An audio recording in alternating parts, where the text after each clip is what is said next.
Welcome everybody to High and Low, a podcast about talking picture shows. We do films that are corny, and some that are horny, and some that win Academy Awards. Doing all kind of movies from all kind of genres, serving hot takes like plates of lasagna. Before we get going, a warning to you. You might hear some talk that's a little blue. We sometimes cuss and we sometimes curse. We like to do it off the cuff and don't rehearse. Now if this sounds like your kind of show, Tune in, Drop out. This is High and Low. Welcome once again, dear friends, to the High and Low podcast, where we're seeing double tonight with two buddy cop movies. We've got the 1982 Nick Nolte Eddie Murphy vehicle, the classic 48 Hours. And we've got double the trouble, to the power of two, with the two Barbarian twins, the muscle-bound movie stars Peter Paul and David Paul, in the 1992 action romper Double Trouble. I'm Mitchell McIsaac, joined tonight by my co-host Luke Slowbot. Hi. And Vonn Gonziola. Happy to be here. Let's get right down to the nitty-gritty, guys. I want to pick your brains, literally. Might be slim pickings, but go for it. Well, we've got the Barbarian twins. Movie stars. Yeah, movie heroes. They've been in a lot of movies. Camera. Peter Paul and David Paul. Luke, are you a Peter Paul guy or are you a David Paul? David Paul? Yeah, no, right off no the question. bat, no hesitation, question. eh? Yeah. Vonn, Peter Paul or David Paul? Which one was the halter top and which one was the leather jacket? That's a great question. I think Peter Paul, I'm pretty sure, was David? Halter. Peter then. Okay. Peter Paul guy. Yeah, I think I have to go Peter. David's so Bad. straight-laced. It's really tight. I mean, these two Barbarian brothers, they're nearly identical in every way that you can imagine, but When they're left to their own devices, they work out incredibly loudly and do weird sex gymnastics. Could you imagine being at like a sex party, a sex orgy, and then like you accidentally make eye contact with one of them, and then it's like you gotta fuck both of them? that would be horrifying. Well, you make eye contact with one, and then you start to back away, and you hit a brick wall, and it turns out it's just the other Barbarian brother standing right behind you. Yeah, All right, it's on. that's a true Hollywood nightmare for many people, I'm sure. Well, we'll get back to the Barbarian Brothers later, right? First off, right off the bat, we've got 48 Hours, Walter Hill directed classic, probably best known Walter Hill for The Warriors, I would think. That's the movie that comes to my mind for sure. Yeah, and He I also think... did Streets of Fire with Willem Dafoe and Oh, yeah. Red Heat, a little guy named Arnold Schwarzenegger. Right in the That's Belushi. right, yeah. Oh, Another yeah, the dynamic Belushi, duo. the best movie star of all. Yeah, Jim, the superior Belushi brother. I think You we heard can it all here agree. first. You heard it here first. We're Jim stands here. I think he's got the career longevity to prove it. Hey, Walter, you got any more scripts for me, buddy? How about me and Arnie teaming back up together? At least in that one, Arnold Schwarzenegger's not playing some American hero. He's kind of, his weird accent and proportions actually make sense in the story. Yeah, a stoic Russian, a man of few words. That should have been his wheelhouse, but somehow he exploded outside of that. The Walter Hill one that I loved as a kid was Last Man Standing. I didn't know who Walter Hill was. You mean the Tim Allen show? No! You're thinking of Home Improvement. Oh. Yeah, I haven't seen that one. Have you watched it recently? Does it hold up? It probably doesn't. I haven't watched it recently. It's got Bruce Willis. It's got a lot of gun action. It's from that era. He does guns well. We'll talk about it in 48 Hours later. There's some really good squib work in this movie. I'm a big fan of just how everybody just has a gun and they're all different guns. Appreciate squibs. You don't see him anymore. I watched another yeah. movie last night called Samurai Cop, which many people have heard of. There's no squibs in that movie. They're just red paintballs. They don't look anything like blood. I was like, come on, man. I'm watching a movie from the early 90s. Give me squibs. Yeah. I know you have know, no budget. The money. That was a downside of Red Heat, too. Like, I watched Red Heat a couple nights ago, and there's people getting shot in there, and there's just, like, no red splat, so you don't really feel the impact, but that was something I immediately made note of in 48 Hours, is like, nice, good red splat. Yeah. That's what I want to see. Fucking A. Yeah. 48 Hours, right off the bat, like the beginning of Rambo 2, we've got a stereotypical prison scene going on here. Like there's a chain gang of guys out in a field working the land. They're working on the railroad. They're building a They're railroad. building a railroad, and Something that apparently still happens in modern America, even though I'm pretty sure they finished it in like the 1800s, and they're like, no, build it that's again. enough. It's like, hey, where's this railroad going? Our prisoners are out of jobs. Give them to build another railroad. Just keep on a building. And the guy guarding it, it's the most prison guardiest prison guard ever. He's got like the hat, the reflective This scene glasses. is right out of Cool Hand Luke. Yeah. Like, you've got the prison guards with the shotguns watching the chain gang build this thing. We've got a James Remar as a convict. Yeah, we do. Like, one of the first of many sort of amazing actor roles in this. Just like one of those guys that you recognize from a million things. This is Dexter's dad, I think. Maybe even that's and a bit Ajax outdated. and the Warriors. He's Ajax worked with and the Walter Hill Warriors. before. Yeah, classic. He's working the field. He's building the railroad. Something spooks the horses. Big dust plume coming down the road, and up drives Billy Bear, played by Sonny Landham Sonny Landham from Predator. Yeah, Billy in that as well. He has the same knife in this one, I'm pretty sure. He's a large and intimidating Native American gentleman, and he goes up to them and he's, just need some water, guys. Yeah, As you do. And he's met with incredible hostility. They say, "Oh, you mean fire water?" Yeah. Tonto, but This is all part of James Remar's genius plan. Him and what is it? Billy Billy Billy Bear. Billy Bear. Billy Bear in Bear. this movie. Billy something else in Predator. They worked He's it all native, out. you see. The movie never stops reminding you. That's right. Oh, not for a second. Every chance it gets. James Remar is cussing him out and using all kinds of slurs on him, but it turns out they're in cahoots. Yeah. They work the whole thing out. They get the drop on him and turns into a fight or something like that. But Billy shoots the sheriff and then rips away with James Remar. And then you realize it was all a plan. It went off without a hitch. Remar's plan to escape building the railroad. Yeah. So now we have this, crazed convict on the loose. Who do you send to catch a convict? Nick Nolte, Grizzled cop. grizzled cop. First we meet him, and he's with Annette O'Toole. Ha He's cha cha just cha. finished banging her. Yeah. She's got the shirt on, and it's open. You see almost everything, but not all everything. But It's one of those movie relationships that you can't, like, it would never work out in real life. You've got Nick Nolte, like, barely functional alcoholic. There's your first problem. There's your first, last, middle problem. Nick Nolte. shit. he's hot in this. Yeah. That was an interesting thing in this movie was there's all these actors in it that you associate with playing these older character actors at this point. Throughout my whole life, that's what I've seen them in roles as. In this movie, you're seeing them younger, and it's a bit of a head trip. Yeah. You've got like Jonathan Banks, who's like famous for Breaking Bad. He's got most of a head of hair.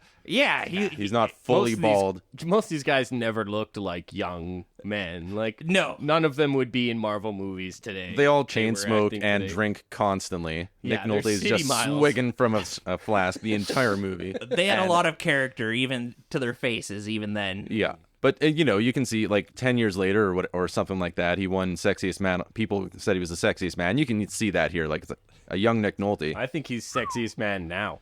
Ah, shit. Ah, fuck! Thank you, Yeah. you guys. Ah, you shouldn't. Can I come on your podcast? Nick Nolte, come on by anytime.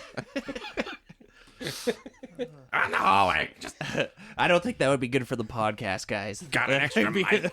Got a dart. Got some rap. His voice isn't that grizzled yet. But it No. still definitely has a... But he was born to play these roles. He gets up in the high register when he gets upset. It's like, even with like his beautiful girlfriend, he's just Yeah. like at the drop of a happy, like, I said I have to work tonight. Shit. He's pouring booze into his coffee, and then she's like, "Hey, do you want to put on a clean shirt?" And he's like, "I don't even have a clean shirt. I don't care about clean shirts." Maids down. But he's got that animal charm. She can't resist it, you know? Yeah. Like, I can't. no one can. That's why he's... He why he's leaves, Nick Nolte. and that's when we meet the real star of the movie, which is his 64 Coupe de Ville. Oh, which is yeah. just this beat up old beauty. It's a piece of The shit. shit box. Perfect. It's the perfect car for him. It's just matches him. Yeah, it describes him perfectly. I love it.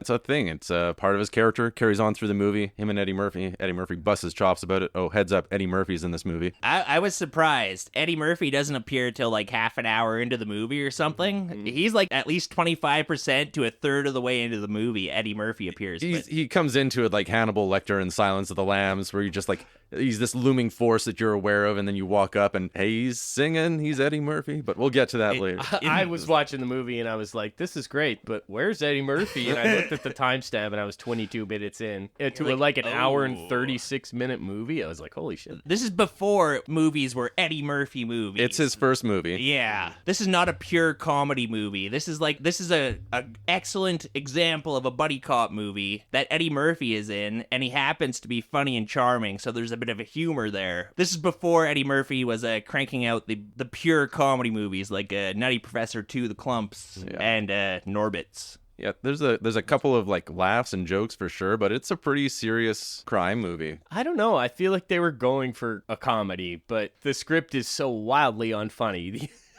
They just say racial slurs like that's a joke. Yeah. And like you're supposed to just laugh at. And I was every racial slur in the world is in this movie. And James Remar's the most intense bad guy ever. He's just like bringing a huge dark energy that doesn't make it seem like it's funny. No, it's not cool. And then we meet them after that, right? Yeah. They're at a hotel and they're ordering some sex workers. Not what they call them in the movie, of course. Mm-hmm. They have several names for them. And then he specifies we need a Native American woman for Billy Bear.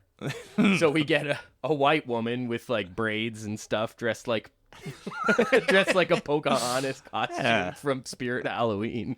Jeez, yeah. Edge. The racial politics in this movie are just not good. We'll get they're a little outdated.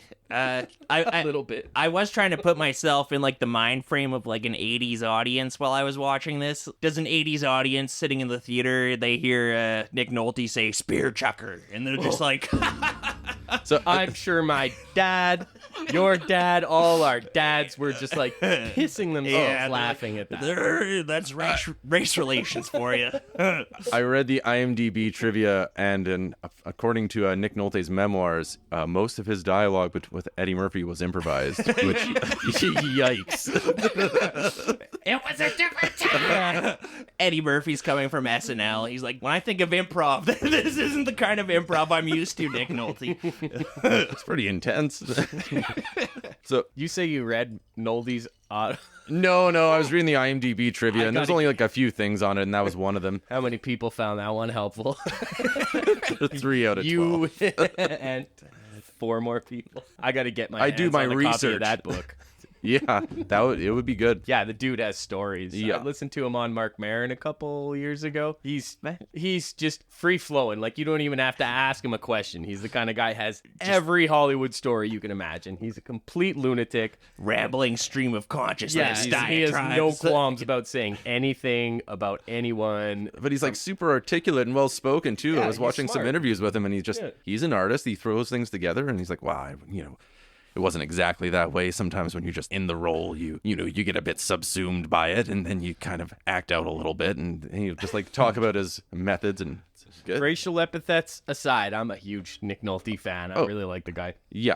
Oh yeah, he's a primo character actor, and to be honest, sometimes I wish I could get away with living the life of his character in this movie. Just like having booze for breakfast, doing whatever you want as a cop. He's a crooked cop. He's littering while he drives. He's drinking while he drives. Yeah, deep down though. Littering while he drives? Yeah, he's like throwing... A cop?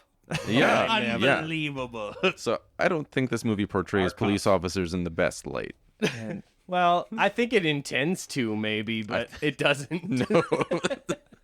Huge rage-filled, racist litter bugs. I could tell you right now, our cops would never do anything like say a racial slur and throw a Tim Hortons coffee cup out the window of their car. No they way. Are paragons of virtue, and I won't have anyone say otherwise. So it's about here that we get introduced to David Patrick Kelly. Hell yeah. Another amazing character actor. Grade A sleazebag. He's worked with Walter Hill before in... Also playing Luther. Same character name as in The Warriors. Interesting. Oh, yeah. So Billy has the same name across the Predator. I mean, I guess that's a little different, but Predators wasn't involved with Walter Hill. No, but I think that we can successfully make the case that there is a shared Warriors and Predator universe that... The cinematic universe. Why aren't people talking about this? Yeah. What don't they want us to know? There's definitely an expanded Walter Hill universe. Mm-hmm. There's tendrils reaching out. He's got wide reach.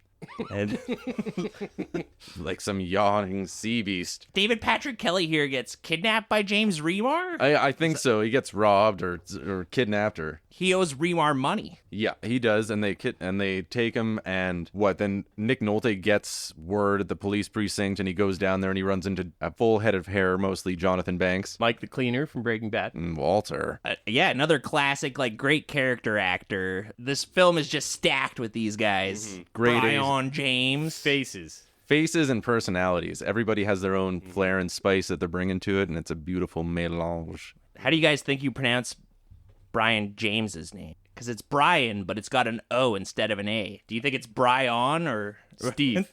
Steve. Could be Hollywood. They do it different in Hollywood. That guy's got... I talked about somebody else having like 19th century face on another movie. I think we talked about like Brian James has like 12th century face. Like he looks like one of the grunts who in the front lines who would have got his head smashed in the Crusades or something. It's like you take a slab of meat and you nail it to a rock. It's like this is technically by all definitions human, but we can't just kill it. You don't instantly Should we put it in movies?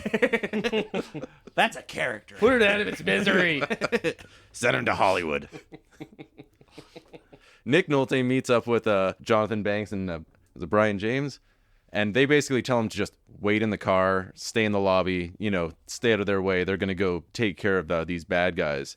This is the It was hotel. Brian James yet, but was it?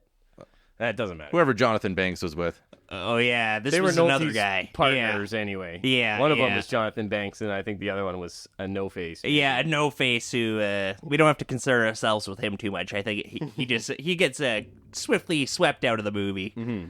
Yeah, he's a red shirt. This is this hotel. James Remar is here with Billy, and they're having a weird hooker party here. They're in this hotel room, but there's hookers there, but they're not having sex with them. Like James Remar is just like staring with a 1,000-yard stare at the television while this hooker is trying to entice him. Watching old cartoons. Yeah. That's like such an old villain trope. Is like, I order hookers, but I'm not even interested in women. Yeah. I hate women.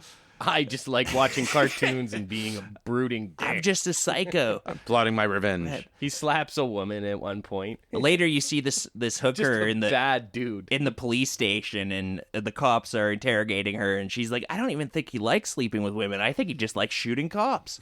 Like, Yeah, that's about right. yeah. They really spelled it out for Yeah, you. he's a real loose cannon. Fun Sunday activity. They bring the guys in because Nolte comes with Jonathan Banks, right? Yeah, Does he or he come in meets up later? with them there. He meets up with them there, and they're hassling that innkeeper lady. They're really just being total They're dicks. being just as bad to her as the fucking bad guys. They're like, you should have been a lawyer instead of a dumb skirt behind a cash register.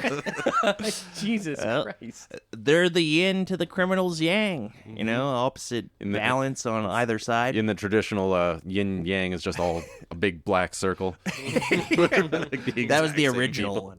Yeah, they're like, oh, we need to pop a color here. It's like a whole bunch of Popeye Doyles. There's nobody squaring out the Popeye Doyle. No, everybody's Yeah, where's just the good crooked and call? angry and yelling at each other. They go up, they get the information, they find out which room they're in. Nick Nolte, Jack, he waits in the lobby, and the two guys go up there and they just get lit up. Yeah, those guys. Squib City.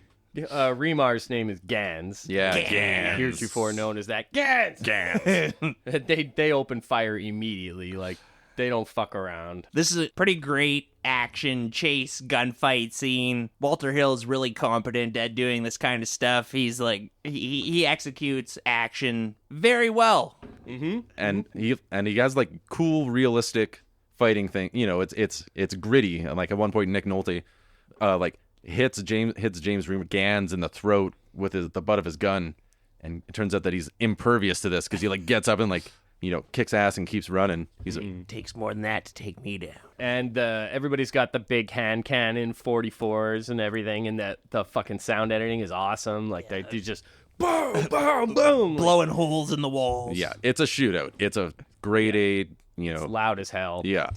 Remar tries to get away here, and he gets in a situation with Nick Nolte down in the lobby where Nick Nolte has him at gunpoint. Like, he can't get away, but he's got a hostage. He's got, like, one of the prostitutes hostage, I think, and he's holding the gun to her head, and he's like, Nick Nolte, give me your gun.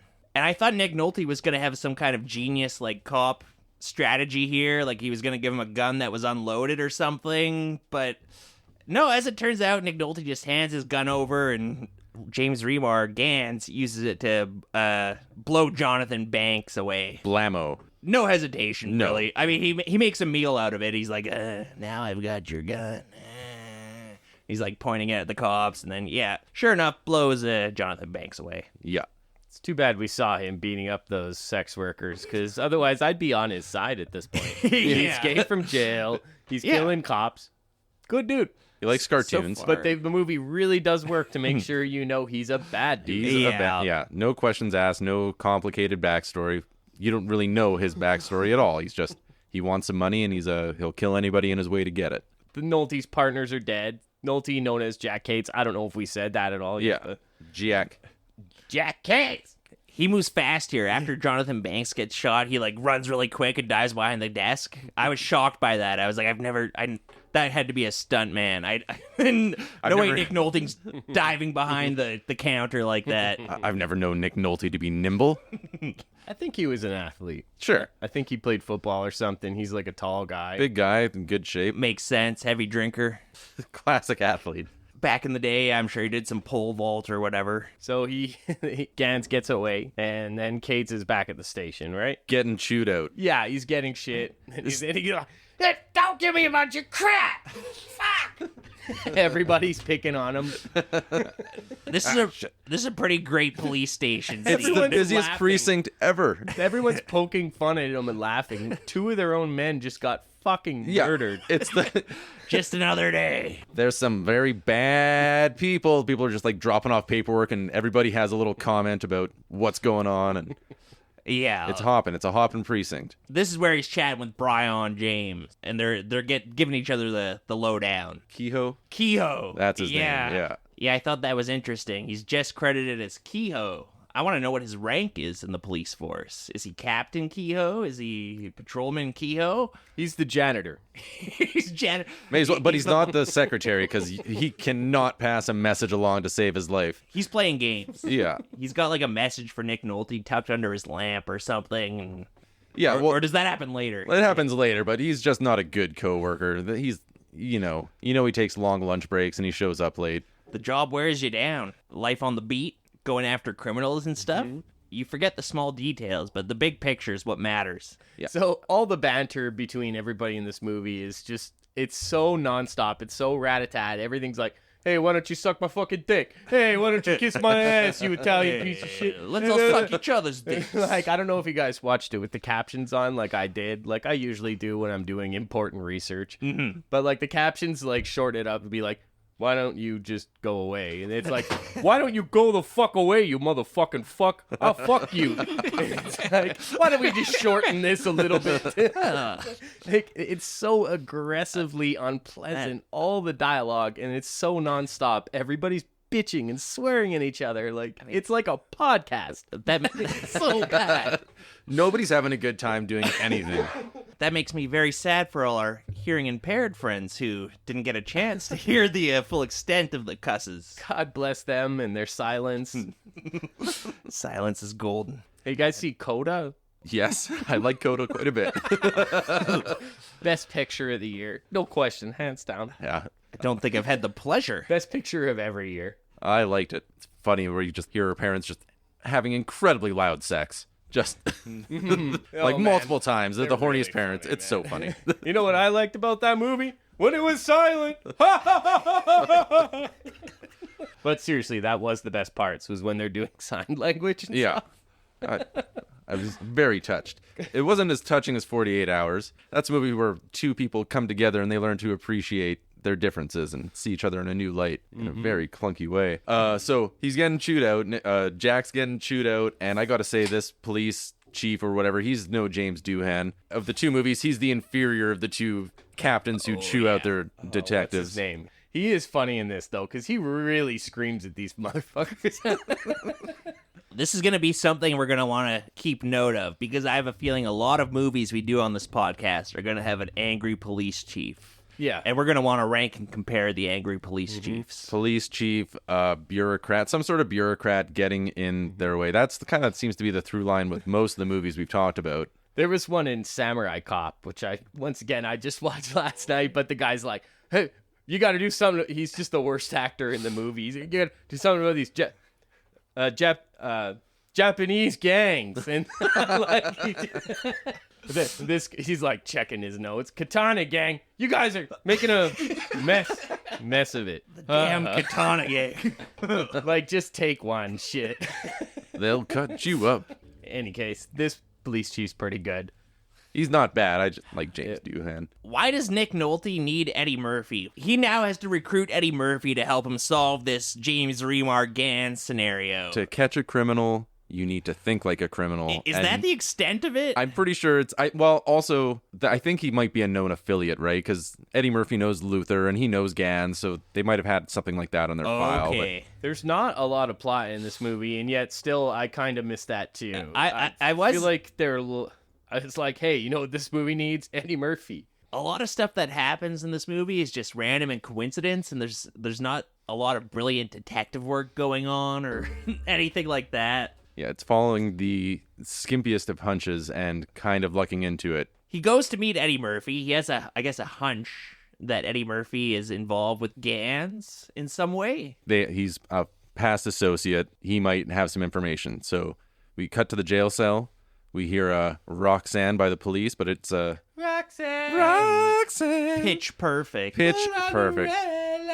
It's getting louder as we're getting closer. Camera cut around. Eddie Murphy reclining on a Barker lounger or something like that with sunglasses, singing Roxanne perfectly. In all his glory. I don't know about perfectly, but... It is Eddie Murphy. Pitch perfectly. Eddie Murphy's first time on the big screen, and I don't know if the world was ready for it because he took him by storm He blew immediately. their mind. Yeah, to us, it's old hat. You can't really recapture that, at least for people our age. I mean, we always grew up knowing Eddie Murphy. Oh, yeah. He was always a huge superstar throughout my entire life. He's incredibly charismatic, and he just immediately holds the camera, captures. I'm on board. I'm on board. So he's Reggie Hammond. That's his name in this movie. And so now we have new friends, Jack and Reggie. Instant best buds. Except not.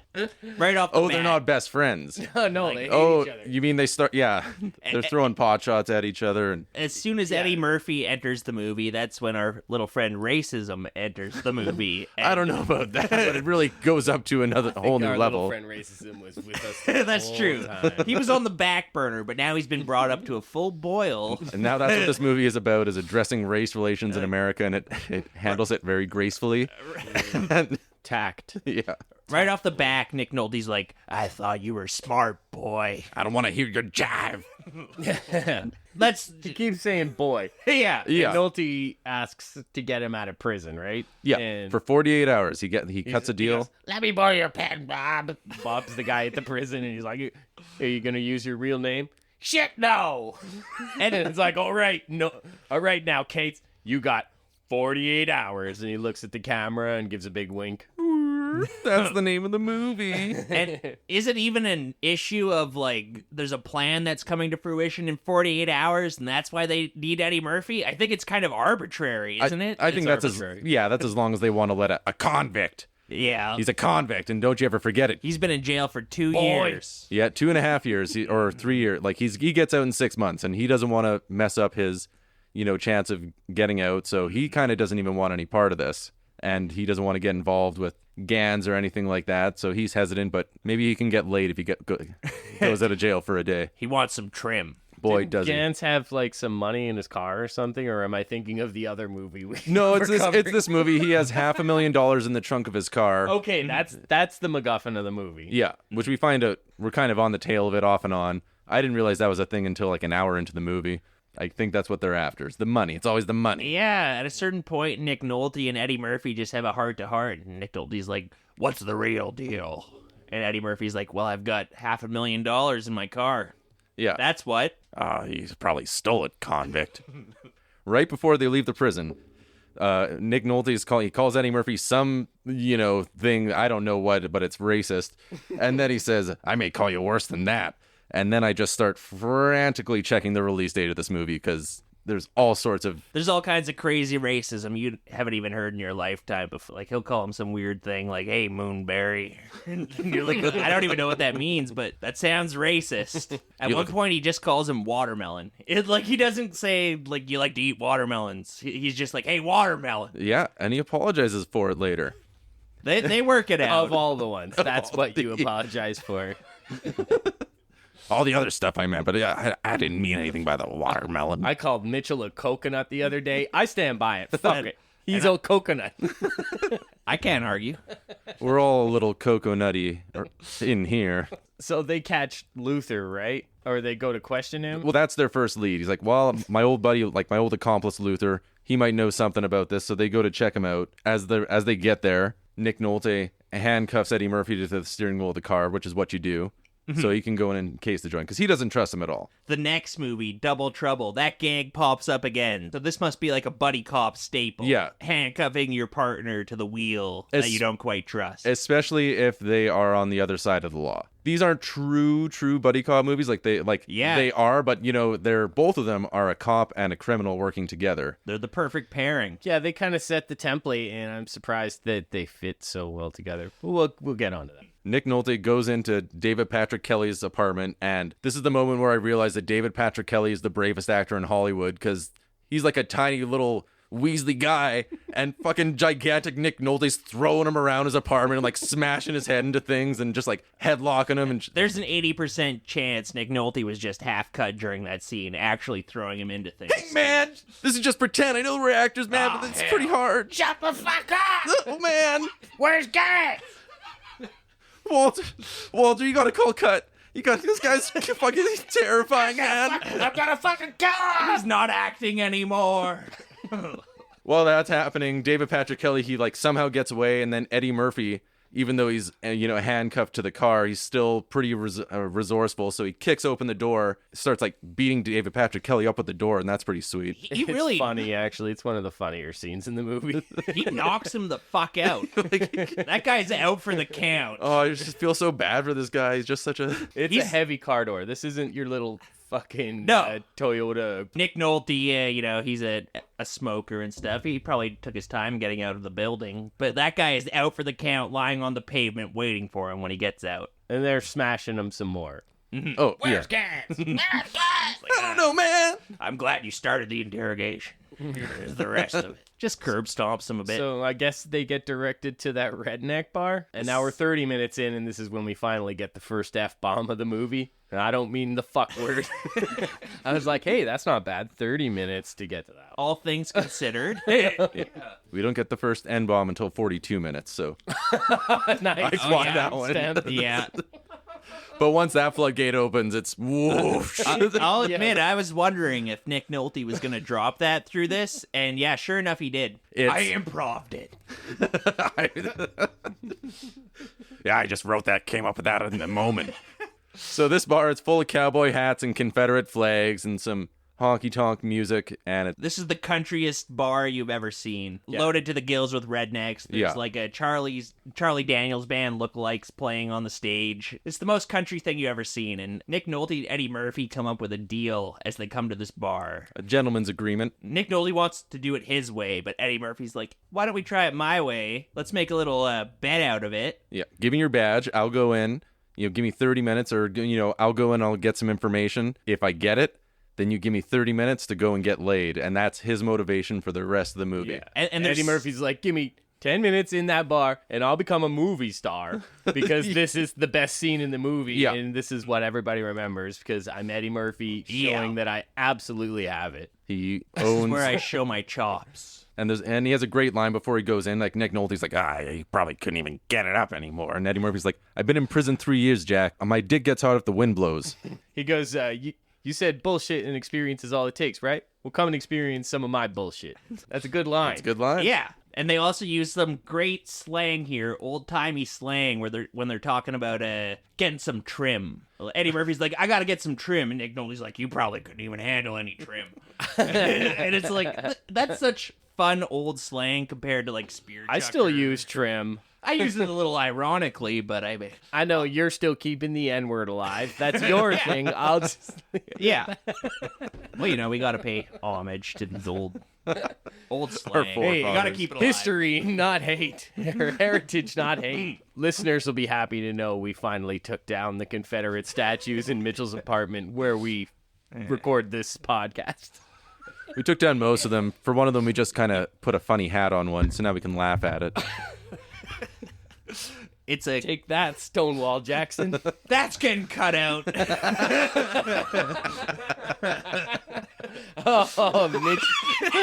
Mitch is editing this episode.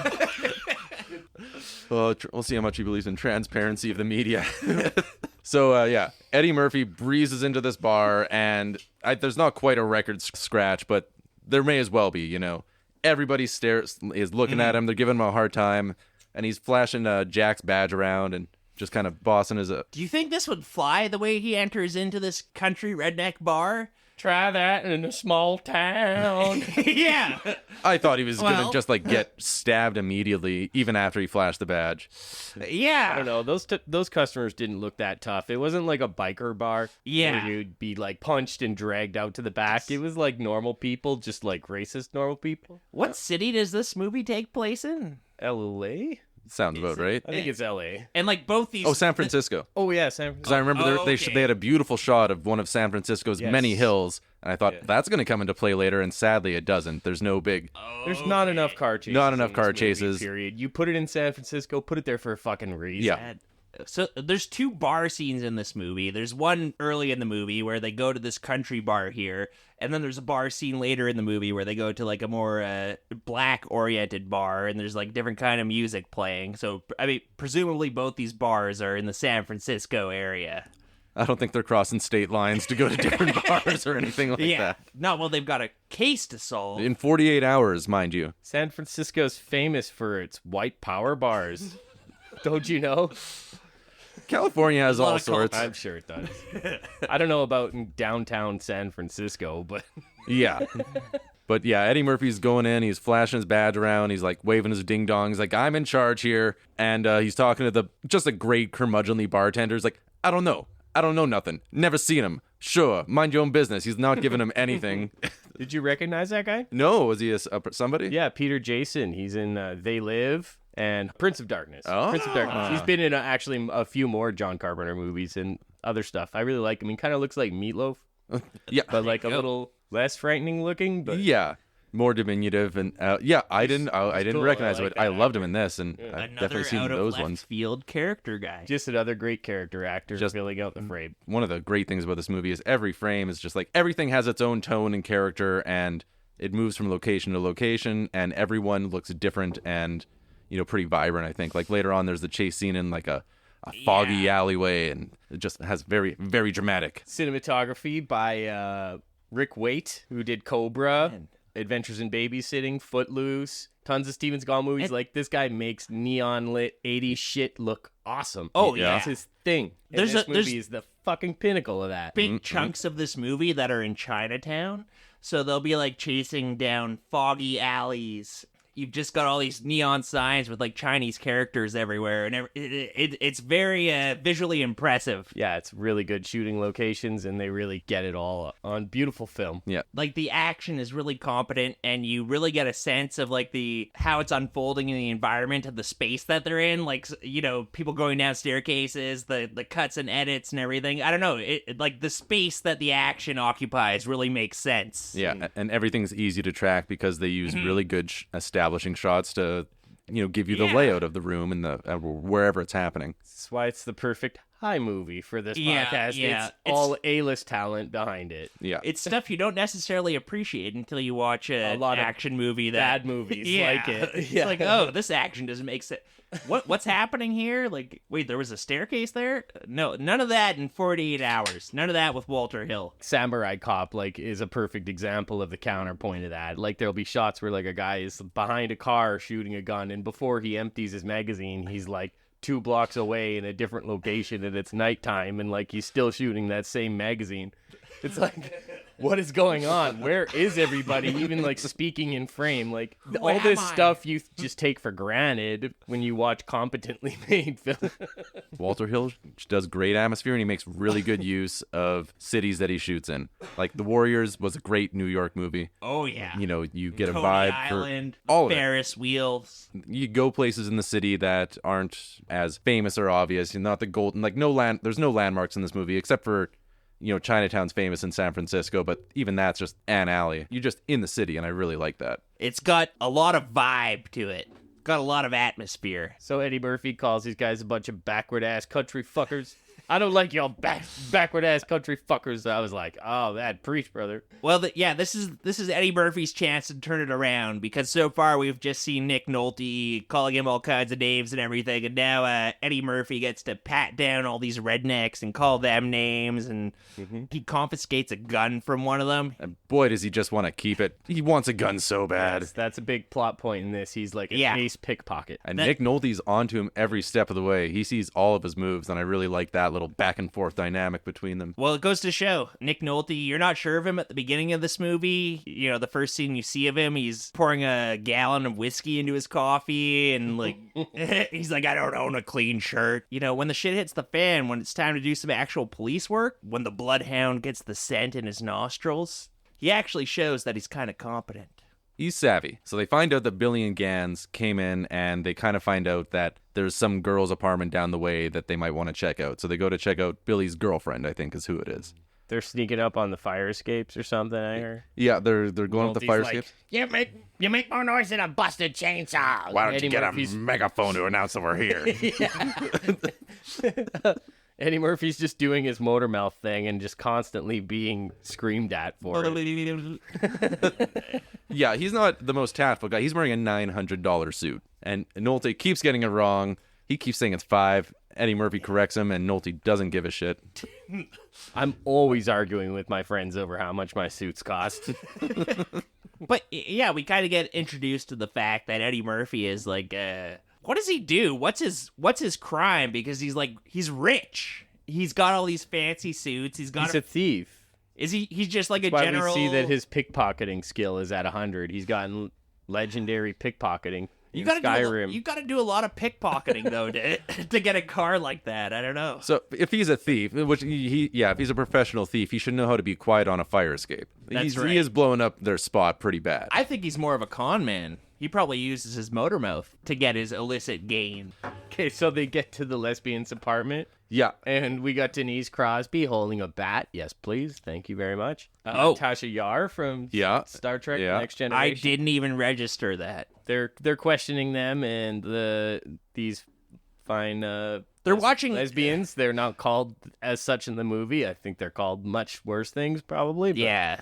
They tell them to go piss up a rope. Yeah, there's why are you climbing up our fire escape? Nick, what are you doing in our apartment? Why do you have guns? All valid questions. Yeah, Nick, I've seen fake badges before. She says she doesn't, buy Nick Nolte being a cop for a minute, and she's not wrong. No, he's got booze on his breath. He has been awake for 3 days. He hasn't showered. He doesn't have any clean shirts. He doesn't have any clean shirts. He doesn't have time to stop at a laundromat in 48 hours. Nick Nolte and Eddie Murphy sneak up to this apartment, and at first they're just spying through the window just to make sure they can go in or whatever. And the gals are watching aerobics. You would expect to see this in an 80s movie, an aerobic exercise video. It was all the craze. Eddie Murphy's like, is that some trim I see? Pretty much. I want to get a look at this trim on the TV. Yeah, Eddie Murphy's just trying to get laid. It's a weird scene. Eddie Murphy's looking for trim. Nick Nolte's He's just got a general psycho vibe about him always. He's ready to explode at a moment's notice. So these poor girls, these inner city girls in their apartment, these two strange men have just broken in and... One of them's claiming to be a cop, and the other one's wearing a $900 suit. They're looking at it thinking, what is that, an $800 suit? No, it's a $900 suit. And so, yeah, they're in there, and what do they find out? Like, they're questioning these girls. Where's Billy Bear? Where have you seen him? And then she's like, I don't think he likes me very much. They're saying they don't know him, and eventually they kind of give him up a little bit of information. Where does it send them next? Great question. Do they actually get any information from these? I don't know. I don't from remember these... them getting any information. So this is a dead end, and then... I think it was a He dead doesn't- end, and then they go down to the alley. Yeah. And that's when... she never admits at that point that she's Billy Bear's girlfriend. Yeah. Later on, they catch her red-handed and they confront her with the information. Right. They At that come by point, they're that just later. Nick Nolte's Jack Cates is really frustrated at this point, and they go back down to the Oh, alley. yeah. And that's when he calls Eddie Murphy. Guy gets a come hold together. of my gun and runs all over town, all over the streets, killing people with it. So instead of being where I ought to be, home with my gal, giving her the high, hard one, I'm out here doing this shit, roaming around the streets with an overdressed charcoal-colored loser like you. And so now their relationship is kind of they're at odds. Translated, Nick Nolte's kind of like, I'm a cop. There's not a lot going on in my life, and I feel a lot of emotions sometimes, and sometimes I just want to punch something, and I want to get punched, and me and you, we're gonna punch it out right now, Eddie Murphy. And they just start going at it. Awesome. Eddie Murphy's bobbing and weaving pretty good at the start. We got, yeah, I fight dirty. Yeah. This is where they Puts him sorted in the out. trash can. Don't throw me in the trash. You know, this is what they needed for their relationship to really come together. They just needed to punch each other in the face a few times. You know, Like up there with like the They Live fight. Totally. Yeah. They're throwing each other Almost into as good. the recycling and the trash left and right, and they're each giving as good as they're getting. Like Nick Nolte is getting, Jack's getting his ass kicked, and then he turns out he's a brawler, and he just starts using his size and brute strength, and it's real throw down, drag out. any man will Knock down, tell drag you out. this is how men bond. This is what we did before we started the podcast tonight. Every time. Every time we just started wailing on each other. You know, Vonn threw me in the trash. yeah. I gave a haymaker to Luke. And And after we just kind of dab our wounds with some chloroseptic and stuff like that, Yeah, we just you're like, sit down and time to pod. spit out any loose teeth you might still have. We And got all that nervous energy out. Time to pod. They get stopped by a passing police officer, and it's like, it's okay, I'm a cop. And then he sits down in his car, and He's bleeding from all kinds of holes in These his cops face. takes a big pull off his flask. And these cops have their guns drawn immediately, like as they're stepping out of the car, like fucking get down and breathe. It's like they're ready to go to work. I outrank you. I'm a detective. Yeah, what You're just precinct? patrolman. Yeah, Uniformed police officers are just lesser people. We know this Yeah. from every cop movie ever. If you're not plainclothes, you ain't shit. yeah. No, you got to follow the rules when you wear a uniform. Yeah, it's when above you're their Nick Nolte. Anything Nick Nolte is doing is above their pay grade. They sit down in the car, right? And then Kate's just cheap shots Hammond one last time. Yeah, Yeah, it gives him a solid punch Sucker right punch to right the face. across the chin, yeah. yeah. And now they're best friends. Yeah, It's funny. Yeah. It's meant to that's be what it funny. took. Yeah. That's when they go to like an auto body shop or something now, or a gas station, and they're just like washing up in the Yeah. middle of the night. And And this is where we find out that, Eddie Murphy robbed Gans and he has his money in the car, and that's why Gans is out to get him. And $500,000 he jacked from a drug deal. Yeah. That was happening. it all solidifies here. So then they're doing a stakeout, right? To see where his car goes? yeah, so they go to the parkade. Jack's just sipping his whiskey all night long. And then the next day, who walks up but Luther? And he's coming in and he has his ticket. And he's like, yeah, I want my car. And they're like, oh, it's 3 years. You've been gone 3 years. And he's like, yeah, well, I've been busy. And he's just like, About it, man. just in their face so hard. Like, I just love it when David Patrick Kelly just like, yeah, well, I like that. It's my favorite thing. And he's just such a Weasley guy and everything. I love the energy he brings to every movie and TV show he's in. And I don't think we mentioned that his character's girlfriend has been kidnapped by Gans, by Right. James Remar. So he's kind of their puppet right now to put the wheels in motion of their plan to get their hands on this $500,000, I guess. Everybody's after this money. Luther leaves. He leaves the parkade and they start following him. They wind up at this, I think it's going to be a car chase, but then it's just a little follow and then it turns into a foot chase. So Luther gets the car, and then they follow him to a subway station. James Remar appears wearing this beautiful cable knit tank top that maybe he made in prison. Maybe it's prison issue, but it's gray and gross, but the craftsmanship is immaculate. Grandma made it for him. No. Oh, Gans, I made you this sweater. Shut up! There's an exchange, and this sheriff shows up, and Billy Bear just wastes him, or this cop. Billy Bear is just like killing more cops in this movie. And That's his thing. Squib, splat, scary. splat. Yes, Both these villains are so intimidating. And then we kind of cut to Eddie Murphy at a bar called Vroman's, and Nick Nolte's back at the precinct. He's kind of like cut Eddie Murphy loose for a little bit to let him do his thing. So he went to the black people bar. Yeah, this is the counterpoint to the hillbilly bar earlier. It swings so hard. lit. Everyone's partying, everyone's dancing. There's a band. I guess this band is a real band that had an affiliation with Eddie Murphy called the Bus Boys. Right on. They're awesome. They're known for their performance in 48 Hours. Oh, okay. Well, that's where I know them are from. back in town. The is boys their are back. song. Back in town. Ain't nothing like a pair of brand new shoes. They're just like singing about sweet, straight blues, swinging. rocking. Yeah, it's They're great. blazing. Everybody's dancing. Eddie Murphy's just trying to get laid. He's like, "Hey, I'm Reggie Hammond," and everybody's ignoring him. Hi, how you doing? I'm Reggie Hammond. Trim? Yeah, and Can I get some trim in here? he just reeks of desperation, and he finds this, one woman who's actually into it. He's like, "Say, I can, I can spend some time with I'm you, and I can pay. I'm trim. Why don't you come with me? I'll even pay for the hotel room." And that's just how charismatic Eddie Murphy is. I buy it. Yeah, he's wearing Yeah. a $900 suit.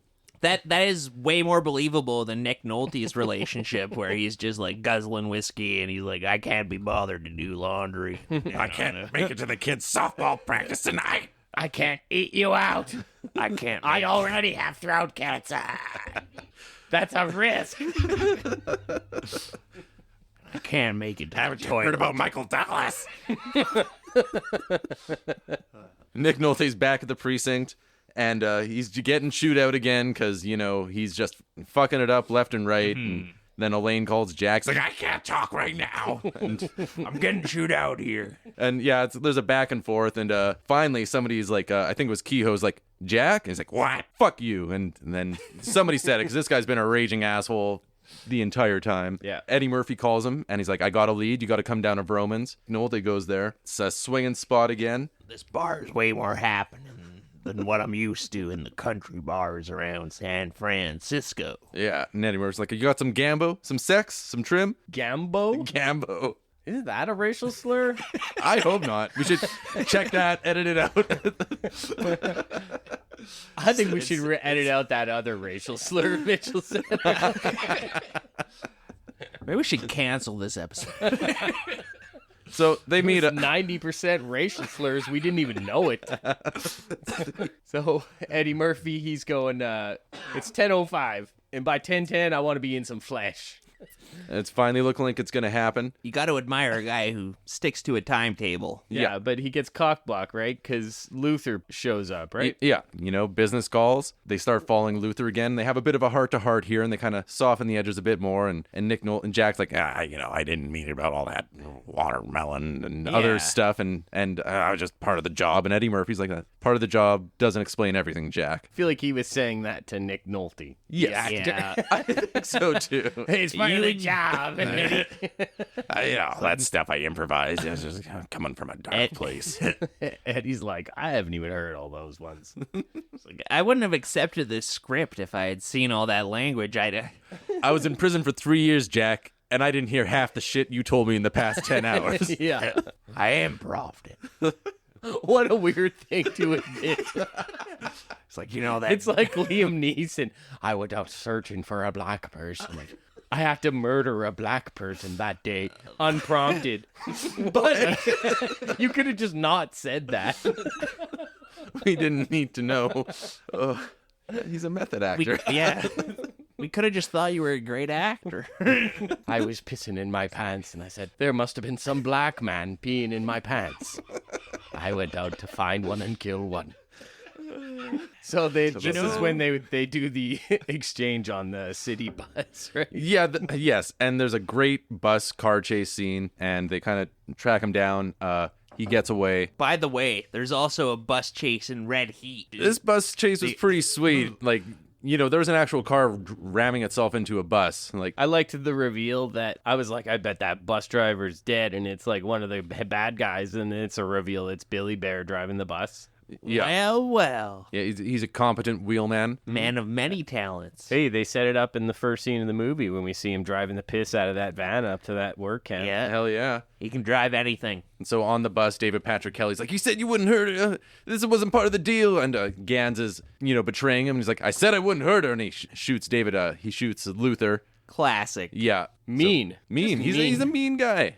He could have just thrown him out of the bus and he would have been out of his life. But he's a movie psycho. No half measures with a guy like that. No, and again, I really like how you know exactly who the bad guy is. He's just a bad, mean person every time, and James Remar is really good at it. He's greasy, sleazy. He's just like a live wire ready to just arc out at anybody. I will say he's more racially tolerant than Nick Nolte.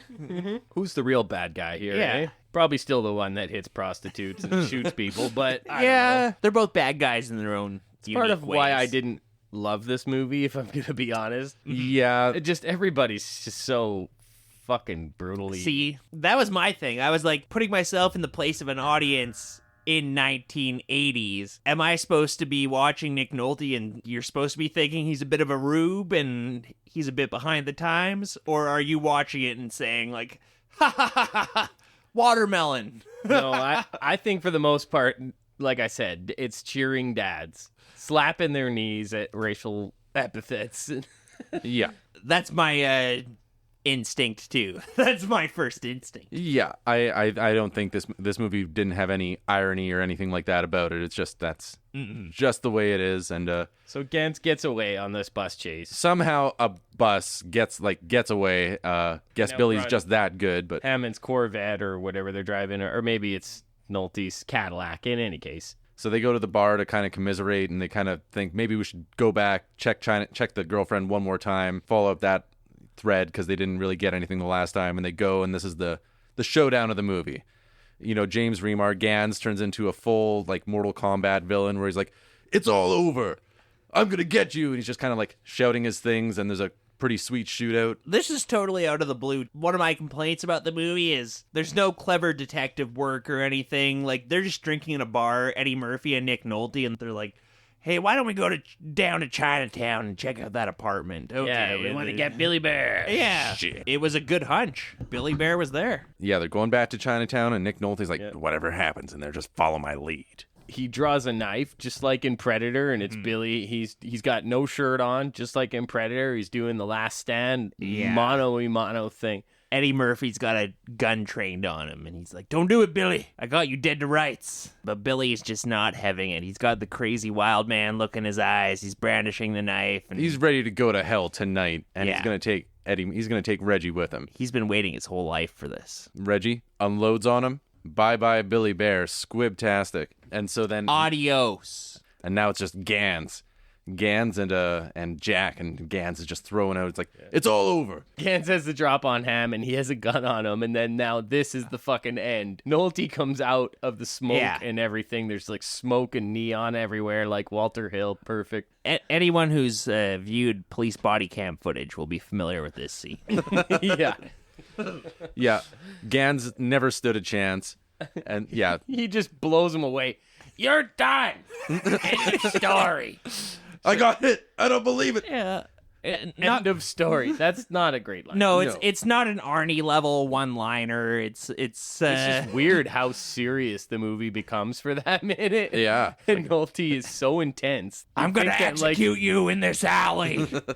5 minutes ago he hated Hammond, and then you'd think that when he pulled that gun on Hammond that he had killed his whole family or something, because he's so fucking angry and scary. It's He it's doesn't personal. He hasn't been laid in almost 2 days now, and he just wants to go home. He just wants to go back to Annette O'Toole. You think I'm gonna not on my own? I need that trim. Where's I gotta be in some flesh by 10-10. End of story. Fuck. Honestly, that's both of these guys' whole things. They just desperately want to get laid. That's what they should have bonded over. They don't want to. They don't want to block anybody's cocks. They just want to You guide like the trim? cocks. Yeah, I like trim. Me too. So that's pretty much it. They got the bad guys beat. Reggie goes back to that girl from the bar, and he gets some pussy, which is great. I was great. He says he should have his dick bronzed. And That's how great he was. Yeah, because Jack's like, how was it? And he's like, oh, you know I don't go in for that macho shit, Jack. I was great. I should have my dick bronzed. It's a really funny Eddie Murphy classic. And he tells her that he'll see her again in 6 months. So Yeah, it was a nice little, 3-year sentence. Reggie pickpockets Kate's lighter, too. Yeah, he catches him. He goes, Cates returns his car with the briefcase. He figures that Eddie Murphy legitimately made that $500,000. I think he doesn't care about that. They're buddies now. Yeah. Let him keep his money. And they go off. And he's then getting a Cadillac out of it. he's getting a Cadillac. Nick Nolte's going off to get his dick bronzed. Roll credits. Roll to the boys are back in town. Happy But ending. the other one. it's a much better Boys Are Back in Town song, but somehow not as memorable, or maybe I haven't heard it a million times. Yeah, so Yeah, that's 48 hours. we'll be back with Double Trouble. Let's all go to the lobby. Let's all go to the lobby. Let's all go to the lobby to get ourselves a treat. Next up on the docket, we got a John Paragon's 1992 hit, Double Trouble. Are you guys twins or something? What's going on here? You're finishing each other's sentences. I hope people are listening in stereo so they get that in like both ears. What do you guys figure? Is John Paragon a real name, or is that like an Alan Smithy fake name? No, that's a real name. I looked this guy up. Is that legit? This guy, he was in the Groundlings Theater with Paul Rubens, Pee Wee Herman himself. He's and in a lot Phil of Pee Wee Hartman. Rubens. He's in a lot of Pee Pee Wee Wee's. Rubens. I didn't see that, but I saw he had directed, I think, a grand total of 3 movies. Yeah. One of them is a Musketeers movie with Cheech Marin and David Hasselhoff as Musketeers. Hell yeah. We're Stay gonna tuned. we're gonna have to watch that. So he But played he played Jambi the Jambi Genie. the Genie, yeah. Man. Hi, Jambi. And his other directorial credit is another Barbarian Brothers movie. So, he found his guys he liked to work with. His muses. How's the Barbarian Brothers movie going? I know you are, but what am I? That's John Paragon. Yeah, and he directed a movie. This movie's produced by... That's MGM. MGM distributed this fine film. They knew what they And- were getting into. The Motion Picture Corporation of America. Did you guys get that title card? If I'm not mistaken, Or maybe. Is that as official? recently as last year, this was inducted into the Library of Congress as an incredibly important and relevant piece of cinema. Nice. Yeah, that makes sense. Motion Picture Corporation of America. Yeah. Yeah. George H.W. Bush is like, we need to put Double Trouble into my own presidential library. This is Yeah. a founding document of my 4 years as president. My favorite movie is Double Trouble.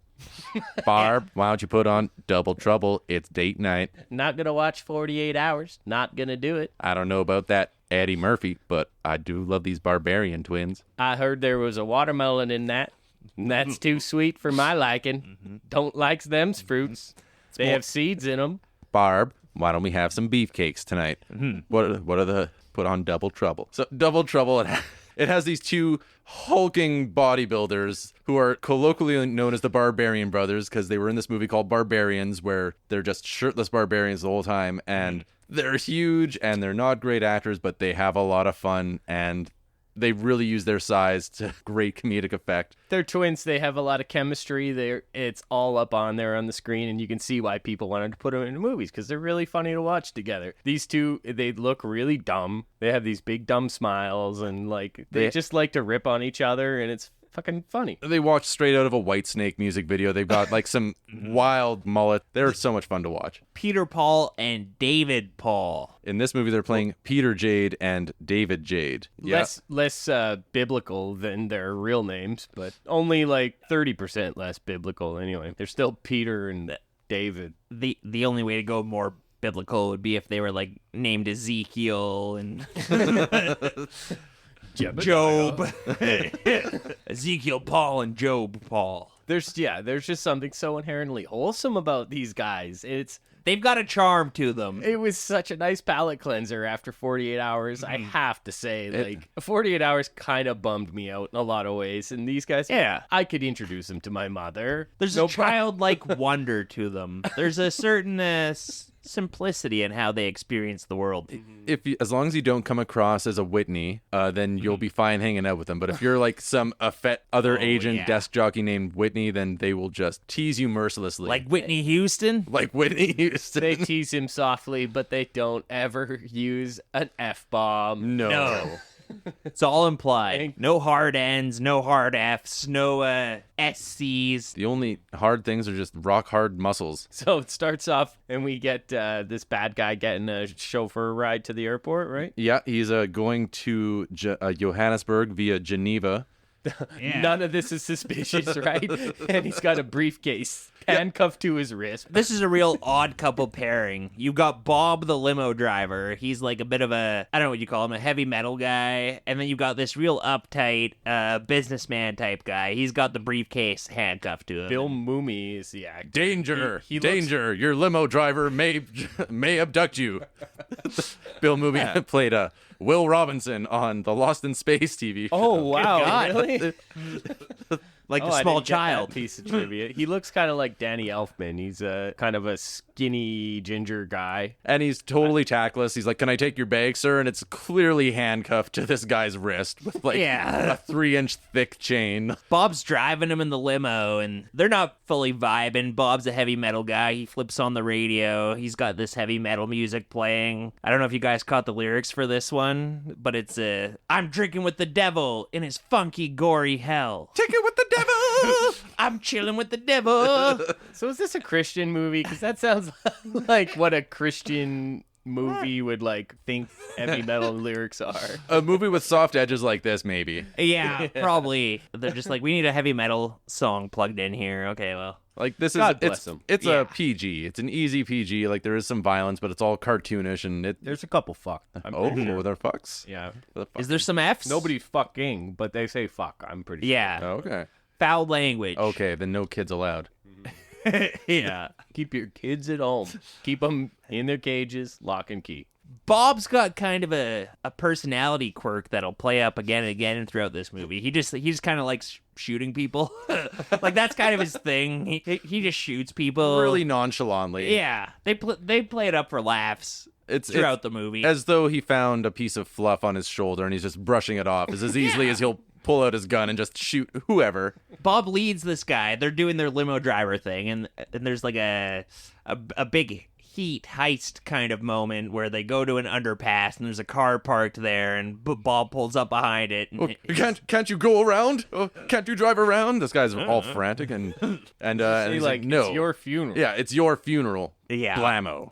And so Famous I was last confused. I was like, does he think all these cars are like a funeral procession? What is going on? Is that where the "it's your funeral" thing came? It's bad luck to There's go a few around clunky car. lines in this movie that just don't. I get what they're going for, but it's just kind of a bit out of step with how people talk. They get this briefcase, right? And then they're going to cut it open, and this guy pulls out a grinder. Roddy from his car. McDowell walks into the movie. Yeah, Roddy just breezes fucking in. McDowell. He's a pretty great bad guy. in this. He will act in your movie. He will act in any schlock you have and elevate it because he will. He just gives it. He swings for the fences every time. Absolutely. He's our fourth co-host. You'll expect him next week. Oh, I'll be on your podcast. I'm coming to your podcast. Just a can of Coke and some mozzarella sticks will be fine. Thank you. He's the shortest rider in podcast co-host history. He's Yes. that like great nebbish villain, like that little bit posh, a little bit sophisticated. Well, you know, less the merrier. He's not intimidating in the slightest. No, which is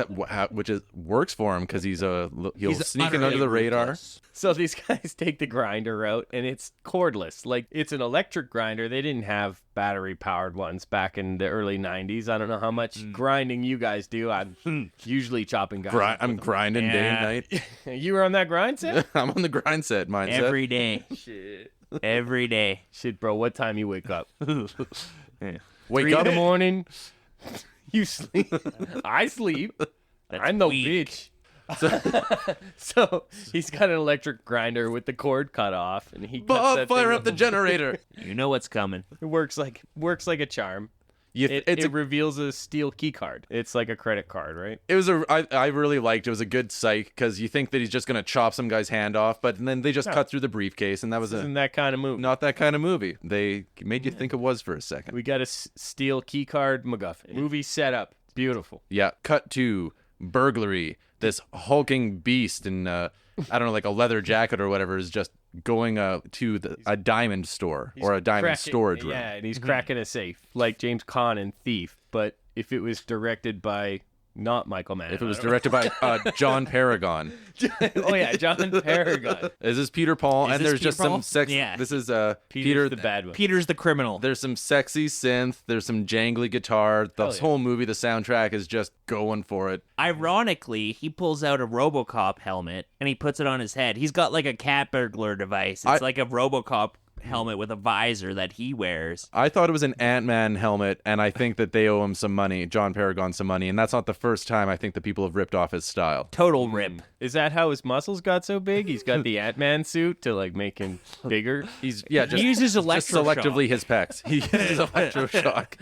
He's too busy to work out. He uses a Dr. Ho was the electroshock machine in my youth. Does Ant-Man use his suit like that? Just like make certain parts Just bigger fluctuate when he needs them? Yeah. Got it. I think so. Got it. That suit, it's a spray on.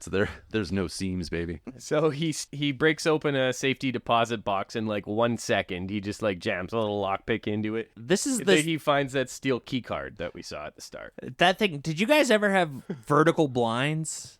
Yeah. You know, you have like vertical blinds, and they've got like a little metal thing that slides in the bottom to weigh them down. That's what this special key card looked like to me. Like when I was a kid, I always used to pull that out of the vertical blinds out of the bottom, and it's just like this little silver card. Rip it out so the blinds get all fucked Yeah, up. yeah, exactly. Yeah, like if you were to take a I beer was a can menace. and you flatten it, and then you just kind of take a hole punch and kind of punch a few holes in it. That's Yeah. kind of what this looks like, but it has some more weight. It's Beyond that, I don't know what this is supposed to be. Some kind of sophisticated data storage thing, I guess. Does it plug into a computer? I think it's like it's access into the world's diamond market is kind of how I read it later on, where it's like if you that's have this right. key card, you can go and buy diamonds on the black market. Yeah, you have access to like 20 different diamond markets or something. Yeah, I wasn't paying attention. It was like it's just a MacGuffin. It It's a doesn't bit matter what it sophisticated. does. All that matters is people want it. So People want it. Barbarian Brother has it. yes, he doesn't know what he has, but it's shiny and he keeps it. He has a little calling card too, so he spray paints a cat on his thing. Very clever. Yeah, Cat he's a burglar. cat. Oh. You didn't get that one. I thought he hated This Mondays. is a smart move. It works on levels. It's like a Michael Mann movie. You're like, look at the competency on display. These there's- people are geniuses. There's layers. They went to Conn College, and so then another hulking brute. College. That's it. I'm going to Conn College. What'd you crank safe cracking 101? How to tell the good diamonds from the bad diamonds? How to graffiti your calling card? That's an elective. He was a more artsy criminal. There is a bit of a problem with the Barbarian Brothers. This is something you'll see with Arnold Schwarzenegger too. When they try to just play something that's not a bodybuilder, Arnold Schwarzenegger will occasionally play like a family man or something, and you're like, it's kind of weird that this 6 foot something, 300 something pounds of muscle Austrian man is playing like a family man right now. So, Dad, how exactly did you turn into an oak tree? Oh, it's a funny story. My name is to the office commuting. My father was an acorn. John Matrix. I'm an accountant. I'm an American.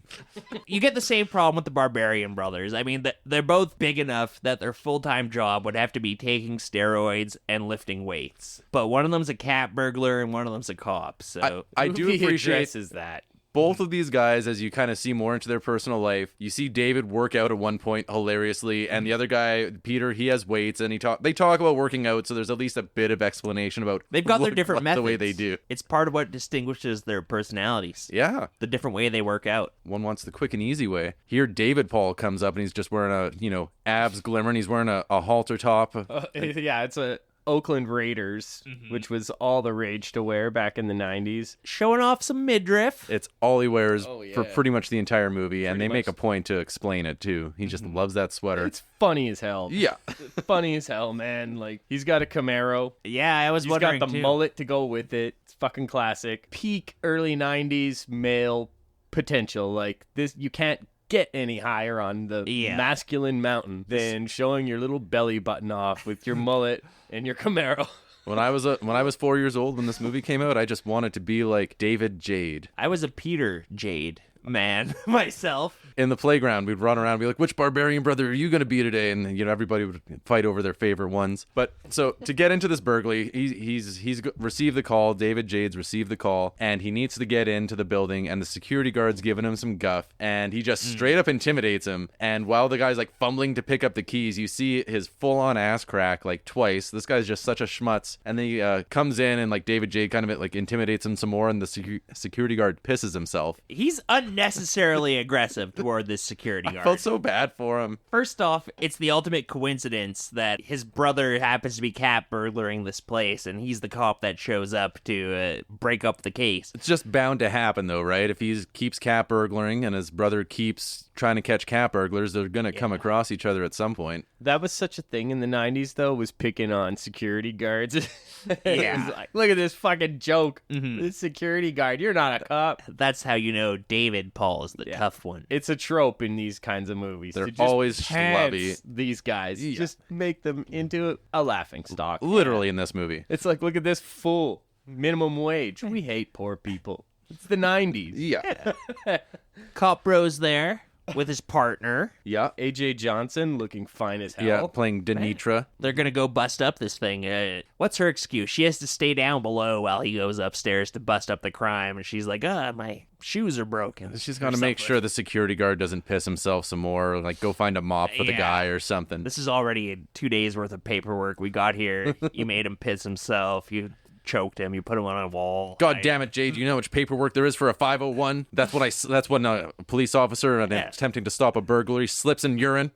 A code yellow. So David makes it up to the rooftop, and twinsies. Hey, this robber looks like this guy, and the guy looks like the cop. What's going on here? Which one's which? Which is the cop? I'm and which seeing one's double. It's doing a the meat robbing? cute.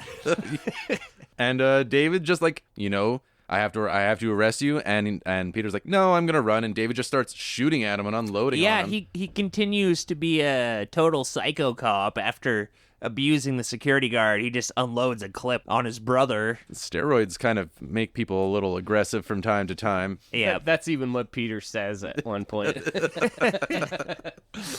like, you're not all natural like me, bro. The roids are making you aggressive, bro. So he gets away, right? Gets away. And then it's back at the station, just like in 48 hours. Oh yeah. David's getting shit from all the other cops. He's trying to figure out how keyboards work. He's like, oh, click, so funny. oh, click, The hunt click. tech. Yeah. Yeah. And then yeah. he hands it to the perp, and he's like, read it over. If it ain't right, too fucking bad. I'm not typing it out again.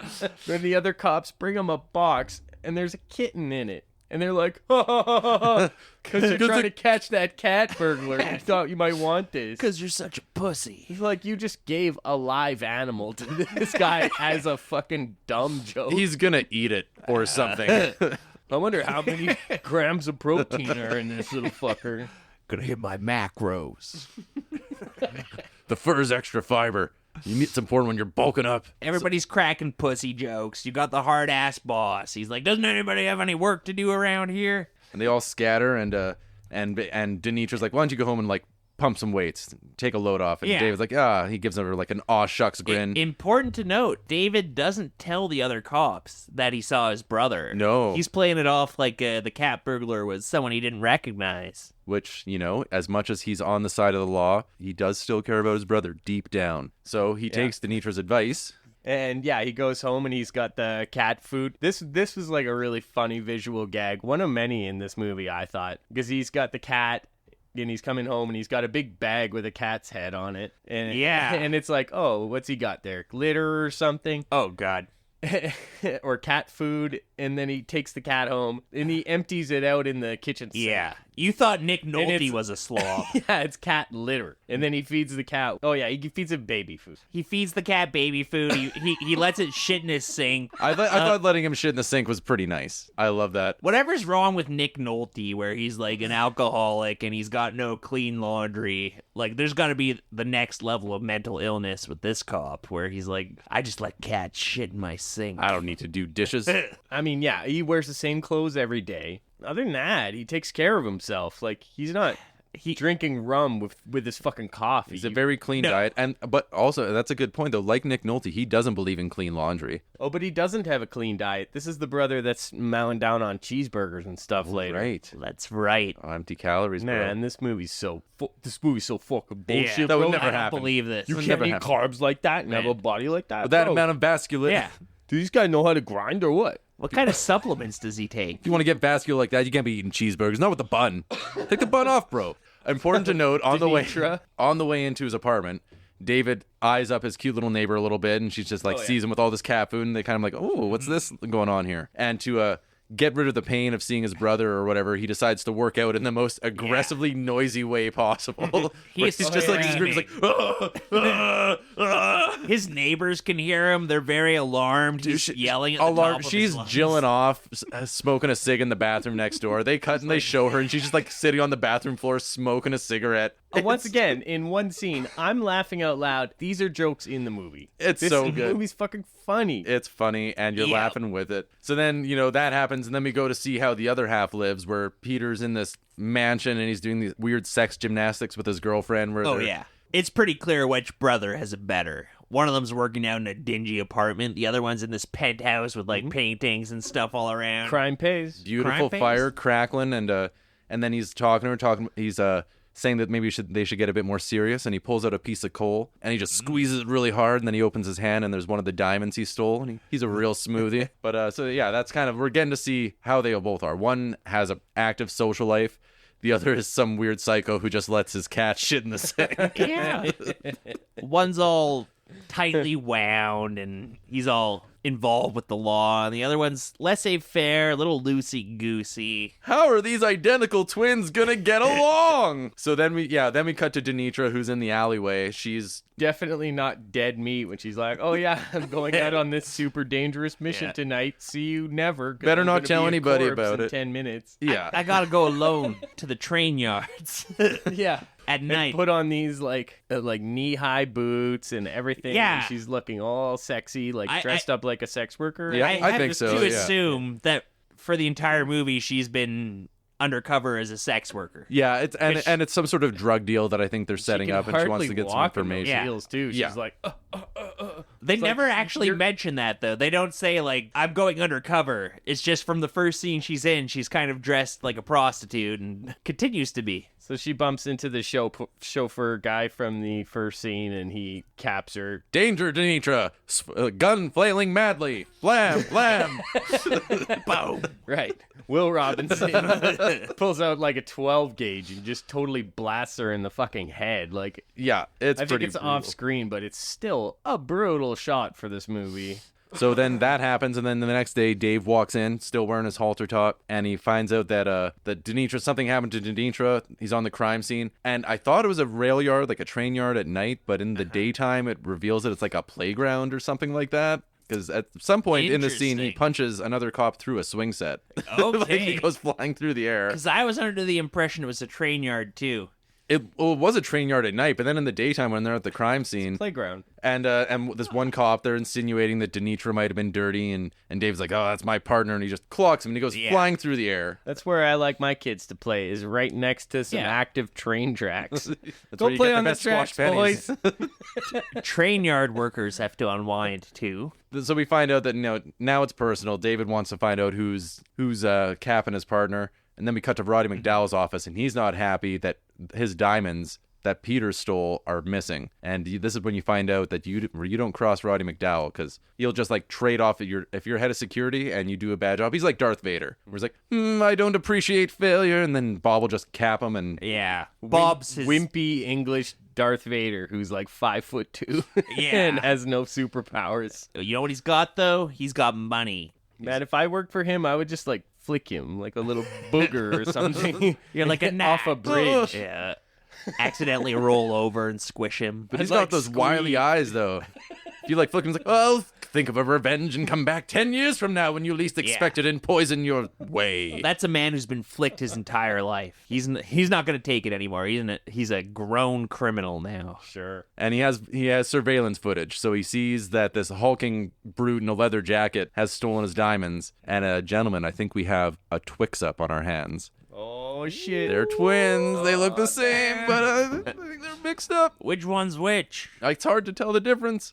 Roddy McDowell's pissed off. You know that this guy, he's on the case. Cut to another burglary. Peter's at it again, and as he's doing this, he sets up a little Home Alone style trap, and he calls the cops on himself. He did that in the first robbery too. He called the cops, I'm pretty sure. I think he likes to steal the thing, and then he calls the cops, and then he wants to like make his quick getaway before the cops to report get a there. burglary because I'm so great. I'm the cat burglar. But he caught himself just like a fly. The only one who could catch him. Spider-Man's. So after he calls himself. the cops, he gets caught in his own Home Alone trap, and he's strung up from the ceiling, and it's pretty funny. They're so big, anything they do is funny to me. Yeah. So we get his brother taking him into jail. And he's walking him in, and he tells all the prisoners, "Hey guys, this is my brother." Yo, As if nobody could tell. Nobody even cared until he goes, everyone's looking at him. These guys that look identical. you know what? I do see a bit of a family resemblance. These two muscle-bound freaks that look alike. What in the 50-inch chests and 30-inch biceps? Yeah. Of course, David Paul is the super cop. He's locked all these guys up, so they all hate him. But what they don't know is that his brother's in there. This is just like a county lockup, though. They're not even doing hard time in there, right? Unless this is one of those jails where... Yeah, that's like a drunk tank. Yeah. They've been there for 24 hours tops. Yeah, that's jail. That's not for convicts. So now we're on to day 3, and David's still wearing the same Raiders sweater. My nose starts to itch a little bit. I can start to smell it through the screen. It's Do you know what these Barbarian Brothers reminded me of? They look like Ninja Turtles. Like, they've got the same face as a Ninja Turtle. They've Same got body shape. Yeah, the same body shape, the same kind of acting. Same attitude. The same. They're like Except Ninja they're Turtles. both Michelangelo. Yeah, they're human Ninja Turtles. I think David's like a bit of a Leonardo. He's a bit of a type A, likes to have things go his way. Yeah, that's true. But And Peter's definitely a Michelangelo. He's the party dude. Well, he's a party dude, but also he likes the finer things. Oh. they've both got a bit of Raphael in them because they're both a little anti-authority. They're both a little rebellious. A little hot-headed. Okay, who's a Raphael at this table? You know, I'd like to think I'm a Raphael, but I'm probably more of a Donatello. I've always Raph- liked Donatello. So you're a Donatello? I think I'm a Don You're a Atello. Raphael? I would like to be. Maybe I'm a what? Will I am? What's I was the gonna, other I one? was gonna say Raphael. It sounds like Black Eyed Peas. The fifth Ninja Turtle. He's just kind of off in the background for the most part, tinkered away and swearing and drinking in his garage. Cut him out. So we get now finally, we wait for fucking James Doohan.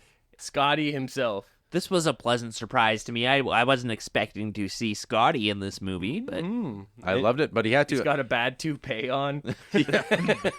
Sorry about my voice. I've been screaming at assholes all day. They're yelling at assholes He's trying all day. to play the asshole chief that you Yeah. get in these movies, but he's not. He's such just- a teddy bear. Yeah, I know. I just want to give him a big fucking hug. But you don't He's want to so let him sweet. down. No. no. Oh, I don't want to break Scotty's He's heart. the kind of dad that's disappointed, not bad. Yeah, but he's doing his best to ream out David here. He reams. He reams him, and so basically he's like, "You've really fucked this up. We need to get to the bottom of this. Like, we need to figure out what's going on here. And the only way to catch a criminal is to use a criminal. So pretty much as quick as he's in, talk about No different than 48 hours. the revolving door of the legal system. Peter's in jail for all of one night, no chance to be brought back into society, and then he's back on the streets again.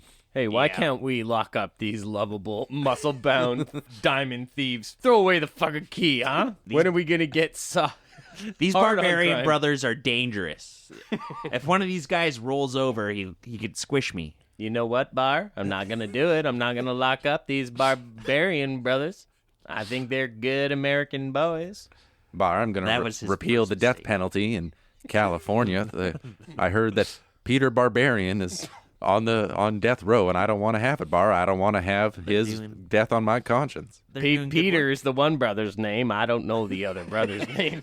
The other barbarian. He looks like a barbarian. So they get fixed up with Whitney.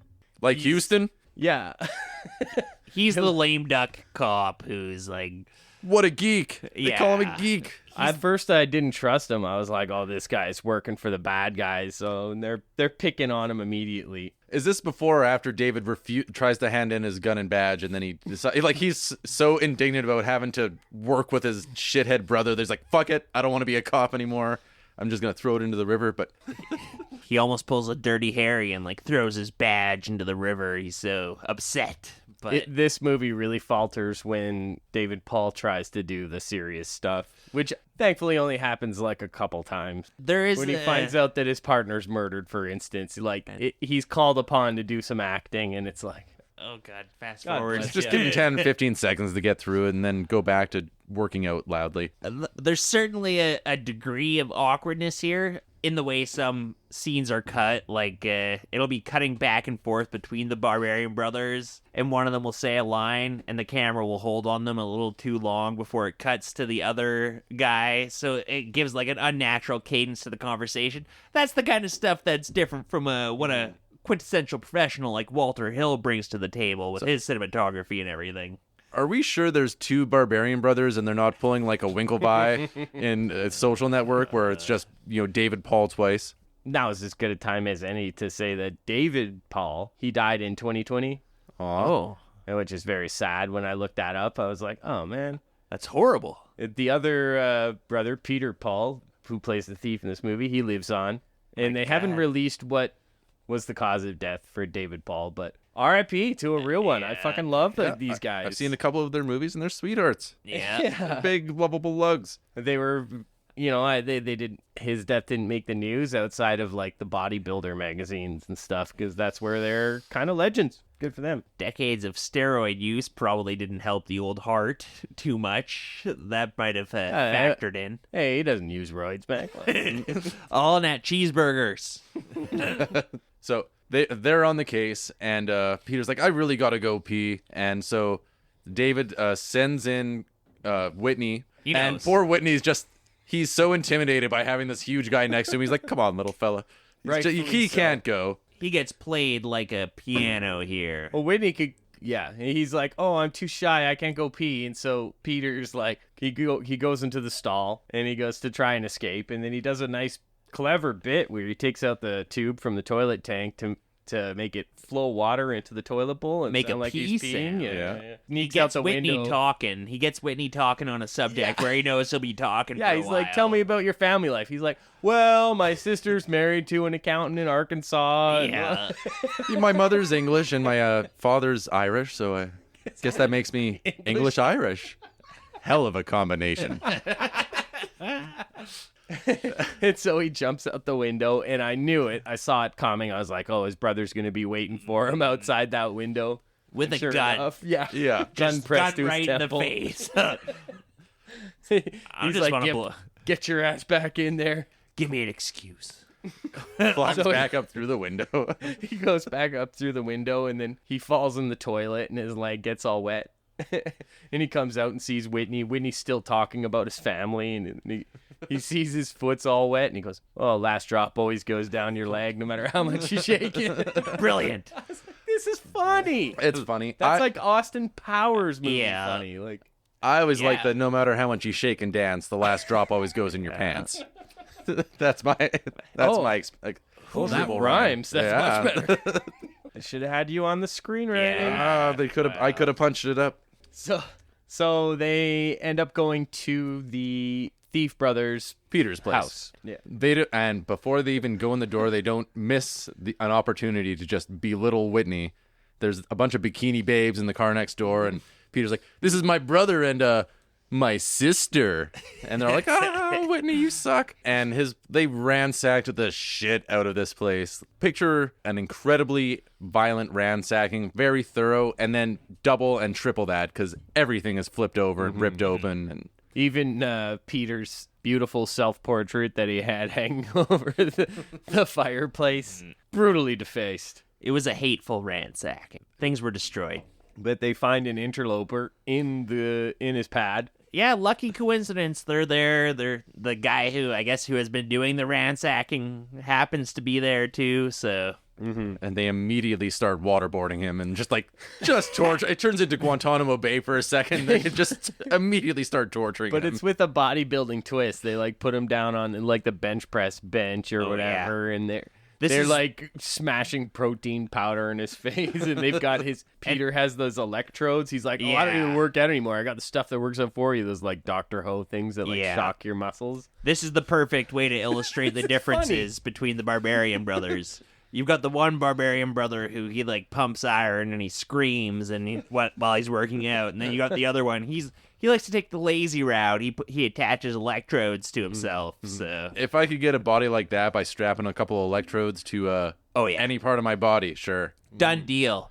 Wouldn't Well, you? I just use those shockers on my testicles. Oh yeah, They talk about that later. He's like, They're not buff, but no, they do the job. later on, he has some my comments like testicles are fucking ripped, bro. he talks about putting them on his dick later. It's like I've always wanted to try this. So just so happens they conveniently Don't try that make an excellent torture device. They attach the electrode exercise machine to the criminal that they've captured. Yeah, they put it on his head or something. Yeah. And They give it's him a like little they're turning it electroshock. up. Like, I don't know why they would turn up that high, where it's like shocking someone with like, it's like in Casino Royale with like car battery or Yeah. whatever. Like, It's like the pit of despair in The Princess Bride, where it's like, where it's just like, oh, I'm just gonna crank this up, not to 20. It's like, ah! They leave him. they're having a good laugh. He's too puny to lift the barbell off his throat, so Maybe he shouldn't have been so weak. But I think he names a name. I didn't catch the name. I just knew that he led them to the bad Gotta guy's look for place. Tito. There's bad guys around. There's Tito involved. So they get back into David's piece of shit Camaro. Yeah, it's not a great car. Yeah, he's driving, and the brother's like, he's driving all slow, and Peter's like, stop! The G-forces are killing me! Once again, that's like a Mike Myers bit. Like, it's funny. Yeah, this is like Wayne's World 3. They get to Tito's place, and David doesn't trust Peter, so he handcuffs him to the steering wheel. You know, we've seen this before. Yeah. And so he goes up and cold clocks this guy in the hallway, and he breaks into this penthouse suite with like a Weekend at Bernie's routine where he just kind of like holds the guy's like corpse up to the door, like knocks on him, like, oh, hello, I'd like to get in now. I think in the elevator, don't they like run into some old woman, and they're like, oh, hello, Mrs. Larson. She's like this wealthy dowager. She's like, oh, my word.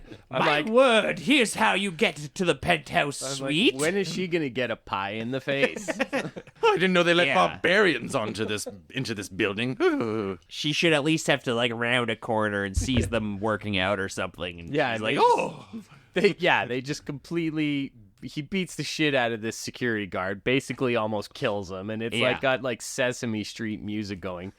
I don't think we mentioned 48 Hours had James Horner doing the score. Mm-hmm.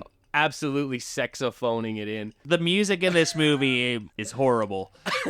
Whatever. It's like, it's the most generic sounding, plugged in music. It doesn't. It doesn't make any sense. Any instrument they put on, double it, triple it, give me more, and crank it, and that's how it goes, and it's fun. But Definitely comical. yeah, does the trick. Yeah, even in scenes that shouldn't necessarily be comical, but I mean, yeah, holding up that unconscious security guard, be like, "Hello, delivery, can I come in, please?" That's a funny bit. I've never seen it in another movie, I don't think. Only someone with the strength of the Barbarian Brothers could puppeteer a man like that. They do a lot of stuff like that in this movie, where they're doing superhuman feats, which is fucking original. they're flipping cars, they're throwing satellite dishes, they're doing all sorts of awesome stuff. They lift all kinds of things. So they get in there, and it's a shootout right away, right? Yeah, some good squib action, and they're going. One of the bad guys gets the drop on David, and who should come to the rescue but Peter, and just knocks him unconscious with the steering wheel that he detached from the car. He's pretty clever. He escaped from the trap. Yeah. Saved the day. Skags work. Where Eddie Murphy was clever and he could use a door, like a car door. This guy's just, he doesn't even bother. He just takes the steering wheel right out. A man of that strength, he's not going to use a door to deal his damage. Honestly, It's like a long shootout scene, and there's like a lot of fighting and stuff. And the one main guy, I think it's Tito, he rappels down onto the ground and gets into his car, right? he's very good at rappelling. Yeah. He's an excellent repeller. It looks super fun. I'm like, is it that easy? There's some amazing Can we do rappelling here. All around, there's people rappelling. The bad guys are rappelling into the building, and Why don't people rappel more in real life? Like, that Yeah. looks easy and fun. Who could bother with the elevator or the stairs? I hate elevators. They take forever. No thanks. if only I could rappel. But they get into the car, and out comes David with a giant satellite dish. Kids today, they don't remember what satellite No. dishes look like even, or even the small ones, what they look like even. But back in the day, I remember, like my grandma had the satellite dish that's like 3 meters. If you had a satellite Across. dish, that was taking up your entire backyard. That was Yeah. the thing you had in the backyard. They're Maybe you could fucking fill it huge. with water Yeah. in the summer and have a pool too, Yeah. but for the most part, it's just They satellite look like dish. the SETI search for extraterrestrial thing. Like, they're fucking gigantic. Yeah. This is a big one. He throws a space station like at the guy. There was no way to hide it. If you owned a satellite dish, everyone in your neighborhood knew it. It was a status symbol. Yeah. Totally was. You weren't fucking around with rabbit ears. No. You got perfect signal. Maybe there was 2 guys on your block who had That something was like the that. best back in the I day. loved going to relatives' houses who had satellite.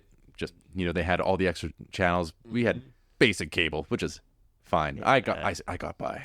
Yeah, my grandma had one of those Savage. big old satellite dishes, but then my mom dated this guy who like got a stolen satellite, but it was like this was years later, and it was like the little satellite dish we'd get on there. All the Had, all the like- channels for free. The movie pay-per-view channels, all the pay-per-view fights and sports and Nice. everything were free and state of the art. Nowadays, that's like, who fucking cares? But like Yeah. in the late 90s, god damn, you're the king of the neighborhood. Are people making money stealing satellite signals, or were they just doing it out of the kindness of their heart? Kindness.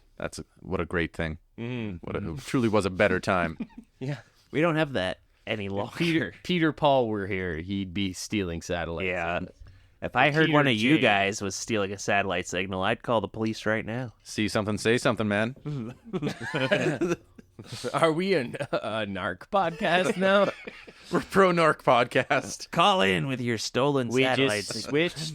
Bar, we don't condone stealing satellites. No, sir. Barbarian Brothers are one thing. Bar, Stealing satellite signals is quite another. I was enjoying these Barbarian Brothers, but then I saw that he stole a satellite dish. I don't like him anymore, Bar. They throw the satellite dish, and then they're driving back to Peter's place to get more information. And here we find out, how are these two people? How are they so different? Maybe it's because one of them was breastfed. Maybe it's because the other one wasn't. That was one of the things they were talking about. Yeah, you're left to speculate. Peter's like, look, I got these little firecrackers. These are like the mischief makers for all the little bastards in America. And he lights one and he throws it out the window. And it explodes like a fucking nuclear bomb. That made me laugh. These things are harmless. Throws it out the window. I was like, is that a Chekhov's firecracker? I don't know if that actually came back, though. I don't think it he does. used one later No. on. No, just a throwaway gag. And Literally. then It should have been. now they get on each other's nerves. And we get another fist fight. This is how masculine men work it out, you know? That's how you earn your respect by clobbering each other. Anyone who had brothers probably beat the shit Yeah, out of yeah. them and got their Sometimes- shit beaten out of them. It's the way it goes. This fight goes, it just kind of cuts to multiple locations, which is really funny and it's a good gag. At one point, you just see them punching each other straight into a china shop. Yes, Oh, they yeah, literally yeah. go to a China shop. China shop. You just hear you Dishes don't smashing. See it, you just hear everything breaking. And then them getting thrown out and they continue fighting. They're so equally matched. It's nobody's getting the upper hand here. They're rolling down 25 staircases. They're punching each other in a car repeatedly. It's epic. This is Goliath versus Goliath, Fucking like from the Bible. They've kind of made up after that, of course. Just Yeah. like in 48 hours. Just That's- got to beat the piss out of each other. Sometimes men just need to punch it out. Just got to go ladies, grab a cheeseburger listen or up. something. They go to Peter's place and they're kind of like burying the hatchet. Peter's just like ready to torture the guy some more, and he's like, I always wonder if this would make my dick bigger. They cut down and you see that it's clearly a person who's had their throat slit. Like, it's clearly a corpse, and he's just like carrying on like he doesn't notice that there's a dead man there. Oh, yeah. And then when he comes back in, and there's a great like, shit, he's alive. Oh, that line was hilarious. Yeah.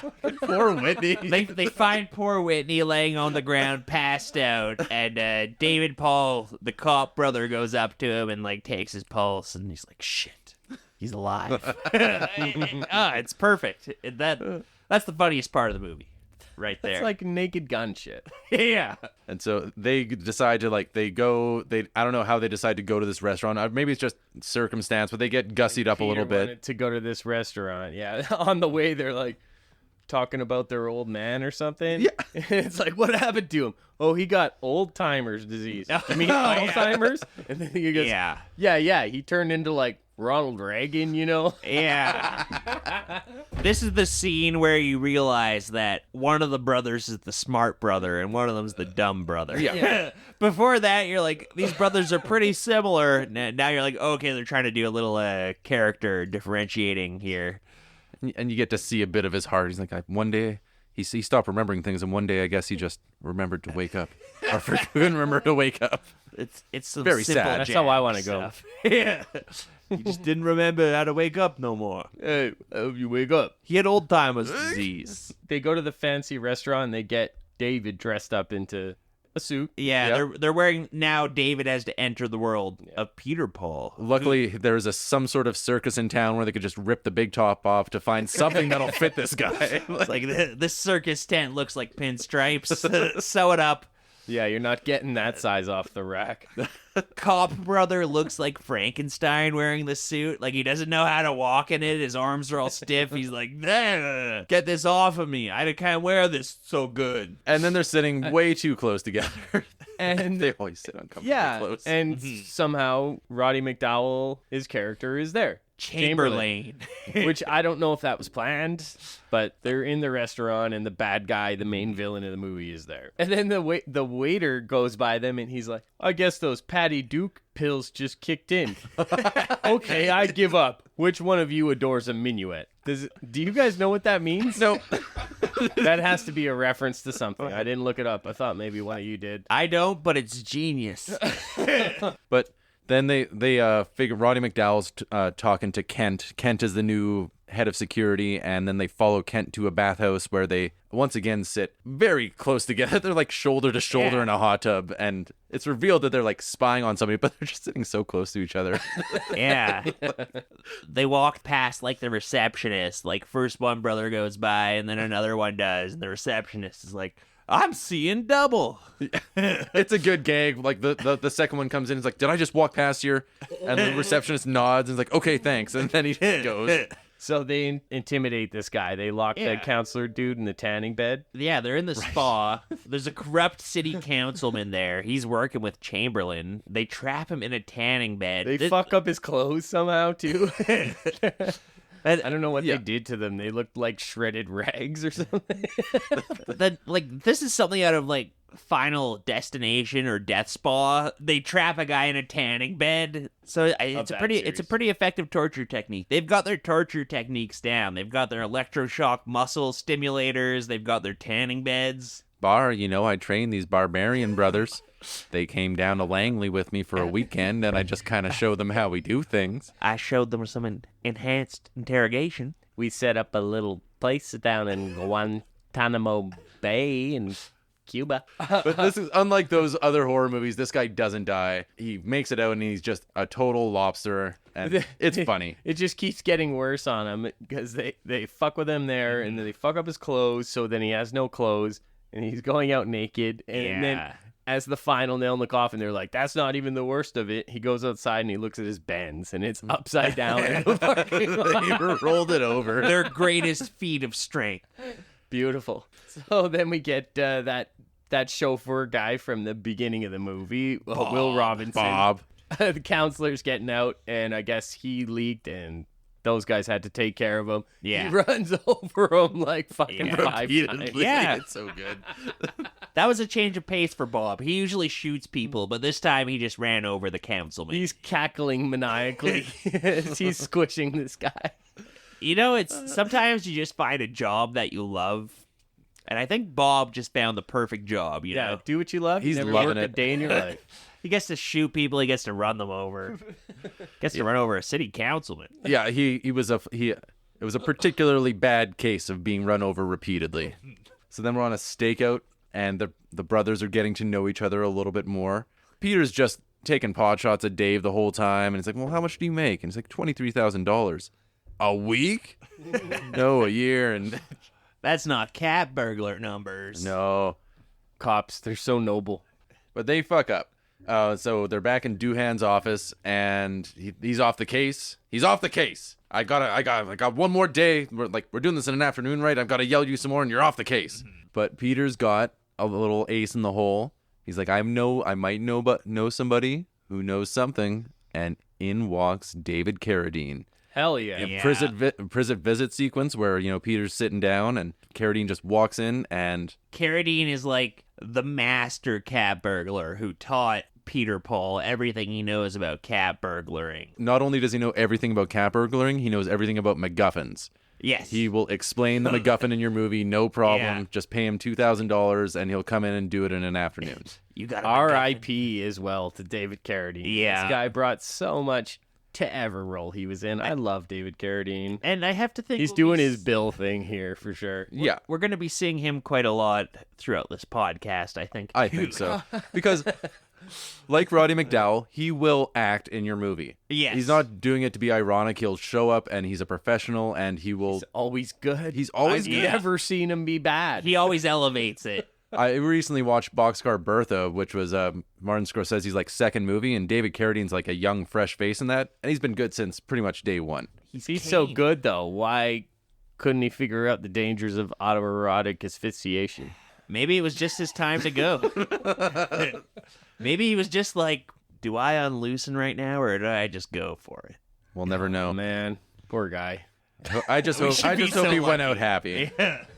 There's worse ways to go. Yeah. I just hope guarantee- he finished. You think he finished? Ooh. Well, yeah, I think Maybe maybe, comment below. Did David Carradine finish? you know, when the body passes, it tends to evacuate its its fluids and stuff. So I'm gonna think one way or another. That's how I can fall asleep at night.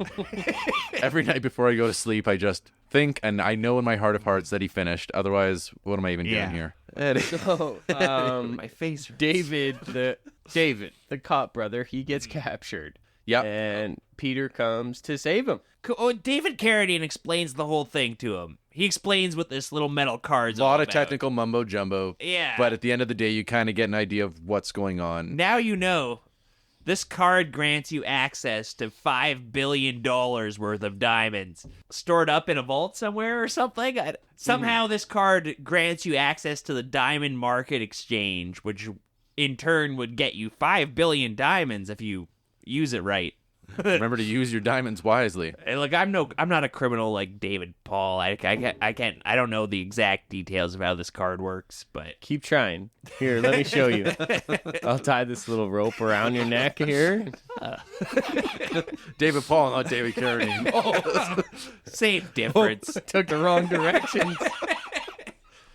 Mitchell's dead, everyone. And he did not finish. Happy ending. We'll keep his picture and probably his corpse in the High and Low studios. So we can remember. Yeah. Before David gets captured, there's this great line reading by one of the construction workers who's just walking off site, and he's just so excited. He's like, "It's Miller time!" And it's like, I love that. I don't know, just like that guy was so stoked to be on set that day, and it was Miller time for him because that's all he did. So they get David, and he's like tied to a chair, and Roddy McDowell's like, "I need the key. You're going to give me the key." And he doesn't know that they're twins yet. And Peter comes behind him. And then, David Mooney has a real, "I'm seeing double. 4 barbarians here." And he's like, "What?" Yeah. And there's there's a shootout, and it's pretty sweet. And then Whitney saves the day. Yeah. He's got a bandage on his head, Yeah. a comic book looking bandage to show that he's very hurt, but And you know he's what? okay.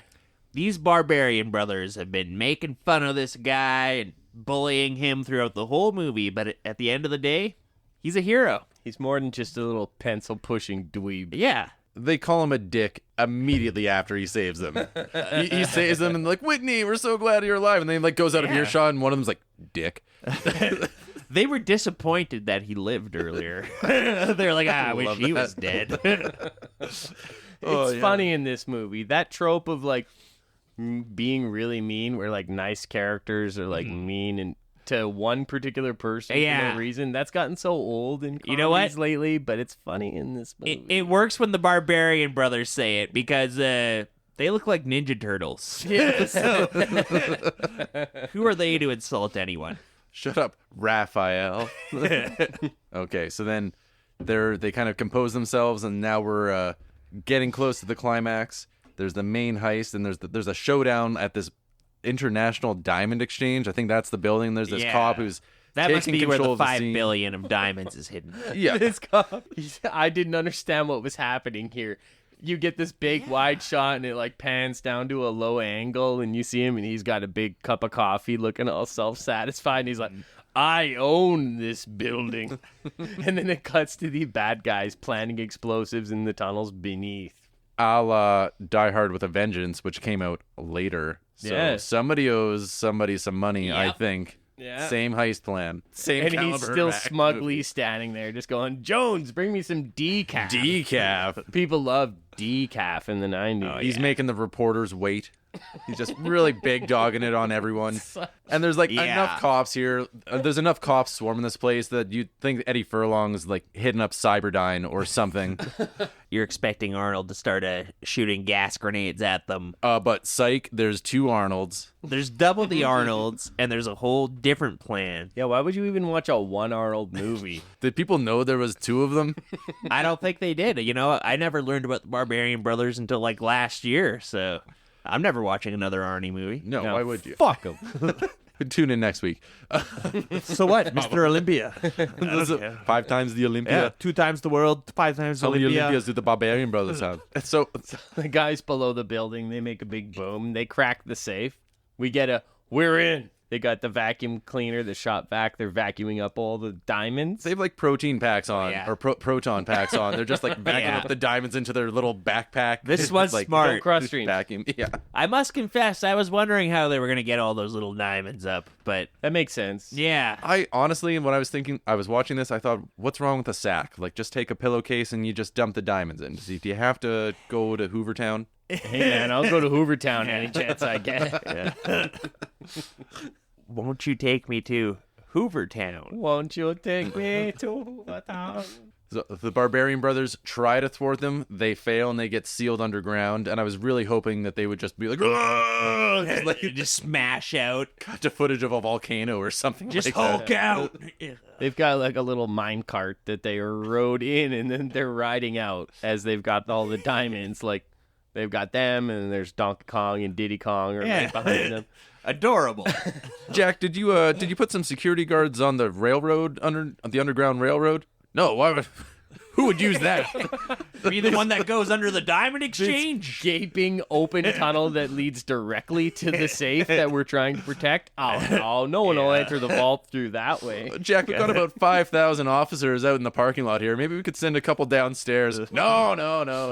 I don't think so. Luckily, our heroes clothesline these guys as they're trying to escape on those minecart things. Yeah, and so they stop the robbery, but there's still the big baddie out. Yeah, Roddy Chamberlain. McDowell. Chamberlain's still about. But But now he realizes his goose is cooked. He has a toast with all of his collaborators. it really is like a gentleman to evil. type of moment. 1,000 times more powerful than marijuana. Totally. But then, yeah, he poisons most of them and has a great line. He's like, the less the merrier, eh? And the one guy doesn't do it. He's like, I always forgot you weren't a drinker. And he like feebly pulls out a gun. Yeah, shoots the guy. And then so he goes to escape and he runs out to his plane. Whoops. He sees his plane is overturned. It's upside down. Yeah. Didn't see that coming. The Yeah. Barbarian Bros have been here. There was great foreshadowing because they flipped that car over earlier, and you're like, whoa, they could probably flip over any kind of vehicle. Yeah, They can flip over an airplane. We're the Barbarian Brothers. We'll flip anything you need. Like houses? Sure. You come home, your house is upside down. You Barbarian Brother? Barbarian Brothers. That's not what I wanted. They should have had an HGTV show where they do that. Oh, yeah. Missed opportunity. Oh, too bad. Now it's Way too better late. than the Property Brothers. Yeah. Man, I would love to see them wreck those fucking Property Brother guys. Way better than that Vanilla Ice property renovation show. What? You guys see that one? No. Well, he's pretty tough. He could He could beat up Suge Knight. He could beat up the Property Brothers, but the Barbarian Brothers would beat up the Property Brothers and Vanilla Ice. There's a pecking order. The Barbarian Brothers would My make Vanilla dad Ice could beat wipe up their butt. their dads. My dad could beat up Bruce Lee Well, do you think Bruce Lee could beat the Barbarian Brothers? if he had nunchucks. That's true. If barehanded, I don't know. I don't think Probably. so. I don't think there's any indication that the Barbarian Brothers know how to fight. They've not really shown it in any of their movies. No. I think they they could rage take in a punch. China shop. They know how to lift things. I think They're not getting hands on Bruce Lee to lift them. I just feel like there's a lot of things you could smash over their head before they would fall down. So Chamberlain's trying to talk his way out of the situation, right? And he tries to hypnotize Peter with the diamonds. Yeah. Oh, look at You almost think it's gonna work. Look at these diamonds. Oh, don't you think? Wouldn't you like these? You're a criminal. They don't really reflect light. It seems to emanate from them. The sparkle, the dream, the power. You forgot to say you're getting drowsy. Yeah, Peter He throws goes, it in his face. He's like, "No, Yeah, I'm he not goes, hypnotized." You're as dumb as I look. Doubtful, but God, there's self-deprecating humor. I love that about it them, works. is that they really don't have a problem with being the joke. They are so often the joke, and Yeah. it works. No ego about it. Yeah, so Roddy McDowell shoots Peter. Or does Roddy McDowell do it, or does the pilot who's strapped upside down on a plane shoot him? Because Oh, maybe that's what it was. Somebody shot Peter. That's all I have in my notes. how does Bob die? Bob dies during all of this. Bob is Chamberlain's assassin, and somehow he runs afoul during all this, and Oh, he that- gets killed. that nefarious Dr. Smith finally got his way and off that Did you guys ever watch Lost in Space? all the time, a lot. Yeah, I used to watch reruns. It was a fun show. They get him. I can't We remember how get- Chamberlain gets it, but Peter is shot, and he's like laying there, and his brother holds him, and he goes, "Dave, go kick some butt." Yeah. Which is just so wholesome. Yeah. I fucking love it. they love each other. They're brothers. At the end of the day, no matter what side of the law they're on, they're still on the same side of, and that's family. At some point, David has a 12 gauge, and he sends Chamberlain's frail 90-pound body through a plate glass window. It's kind of Yeah. like sandblasting a soup cracker. It's just such a overkill. I will admit, I wanted even more overkill. I wanted everyone to unload on Chamberlain with bullets and his body just to explode into a red balloon of spaghetti paste. I hate Chamberlain. But it didn't quite work out. It was okay, though. It wouldn't take much. Just like throw a frisbee at that guy, and that's what would happen. Yeah. He is made of tomato soup. You could Hey, tell. Roddy, catch. Oh, God. Oh my God! Somebody cut Roddy McDowell in half. I mean, again, the Barbarian Brothers could have killed him by accidentally rolling over. That applies to a great many people. Yeah, he's gone, and Peter, while David's distracted, he hops on the baggage cart, which is filled with diamonds, and he slowly starts to drive away on an airport baggage handling cart. These aren't runners. David chases him up the tarmac, and that's the end. Roll credits. Yeah, Yeah. that's it. You're in, you're out. Beautiful. Something like 85, under an hour and a half. Perfect setup for a sequel that we never got. Tragedy. I was gonna say it's You know not what? too late, but we covered that, and it is, and that's very sad. Yeah, it is too late as of a couple of years ago. But This is a sad episode. It's a somber. of High and low. Let's Pour one out for our fallen yeah. homies. David take- Carradine, Take a minute to remember the Rub one out for our fallen homie. Rub David your neck. Carradine. let's give everybody 20 belt salute. Everyone do 20 push-ups for David Paul. and A real hero. a sit up for Peter Paul. So that was the Double Trouble. It was a lot of fun and really funny. The jokes worked. There's a lot of everything landed. Mostly it landed. It's not quite the finely tuned cinematography of 48 Hours of a Walter Hill movie or of like someone like that, but again, it's pretty competent all around. It's pretty well executed. The Barbarian Brothers have enough charm that I ended up liking them quite a bit as the movie went along. At first, I was a little like, but a couple scenes in, I was like, okay, I'm on these guys' level now. I'm on their frequency. I get it. I like them. I'm always on their frequency, man. Like, they're just taking the piss out of each other. They're not too serious. What did you guys think? What did you like better? 48 Hours or Double Trouble? I think I liked Double Trouble more, but there's a lot that I liked in 48 Hours. I really liked the performances and everything, but yeah, like you were saying, it just has a grimy feel that doesn't play as good. It doesn't hit as strong as Double Trouble does. In Double Trouble, it's just fun. It's lighthearted. I could watch it again, and it would still be funny. The jokes work. I agree. With historical context, you can kind of see that 48 Hours is a prototypical movie in a lot of ways. It's a prototypical buddy cop movie. It's a prototypical Eddie Murphy movie, his first movie. As far as fun goes, I gotta hand it to Double Trouble. I had a little more fun with it, I think. Yeah, I kind of was bummed out a little bit. I think 48 Hours is still pretty good, but the movie kind of bummed me out a little bit. I didn't laugh very much, I gotta say, and Double Trouble, I was laughing out loud. Nick Nolte's improvs didn't do it for you? 48 Hours had great character actors, and there's a lot of great things about it. I still enjoyed it. The cinematography is fucking great. It has James Horner's score. It's James Remar. Chock full to the brim with all kinds of interesting character actors and really well executed action. But if I had to watch another one of those movies again right now, it's Double Trouble with the fucking bullet. Easily. Yeah. Easily. Yeah. Sorry, I'll take the one that didn't make me feel yucky. Maybe I'm just old. I'm sundowning. Like, Yeah. I'm like, Sundown Town. I was explaining to my wife the other day. She's like listening to all this pop music, all this recent music, and I'm like, all I'm listening to lately is like music from the 40s, classical. Like, hey, have you heard Ella Fitzgerald singing the blues? I've heard enough new things. I've heard enough. I'm sundowning now. Are you getting tickets to Ella Fitzgerald's Eras tour?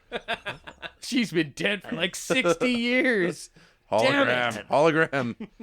All right, that's it for this week. What do we got coming up next week, Mitch? Well, yes, this was a real hoot. We had a lot of laughs. We had a lot of love. But I do hope you'll be joining us next week as we board our longships, raid an Anglo-Saxon village, and ritually sacrifice each other using the Blood Eagle technique while watching 1958's The Vikings starring Kirk Douglas and Tony Curtis, and the Mario Bava directed 1961 knockoff, Eric the Conqueror. Hell yeah.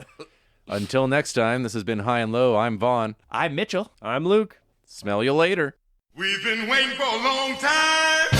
Yes, we've been waiting for a long, long time. We've been waiting for a long time. But we ain't gonna wait no more. We're getting ready to rock and roll. We're gonna 1, 2, 3, 4, 1.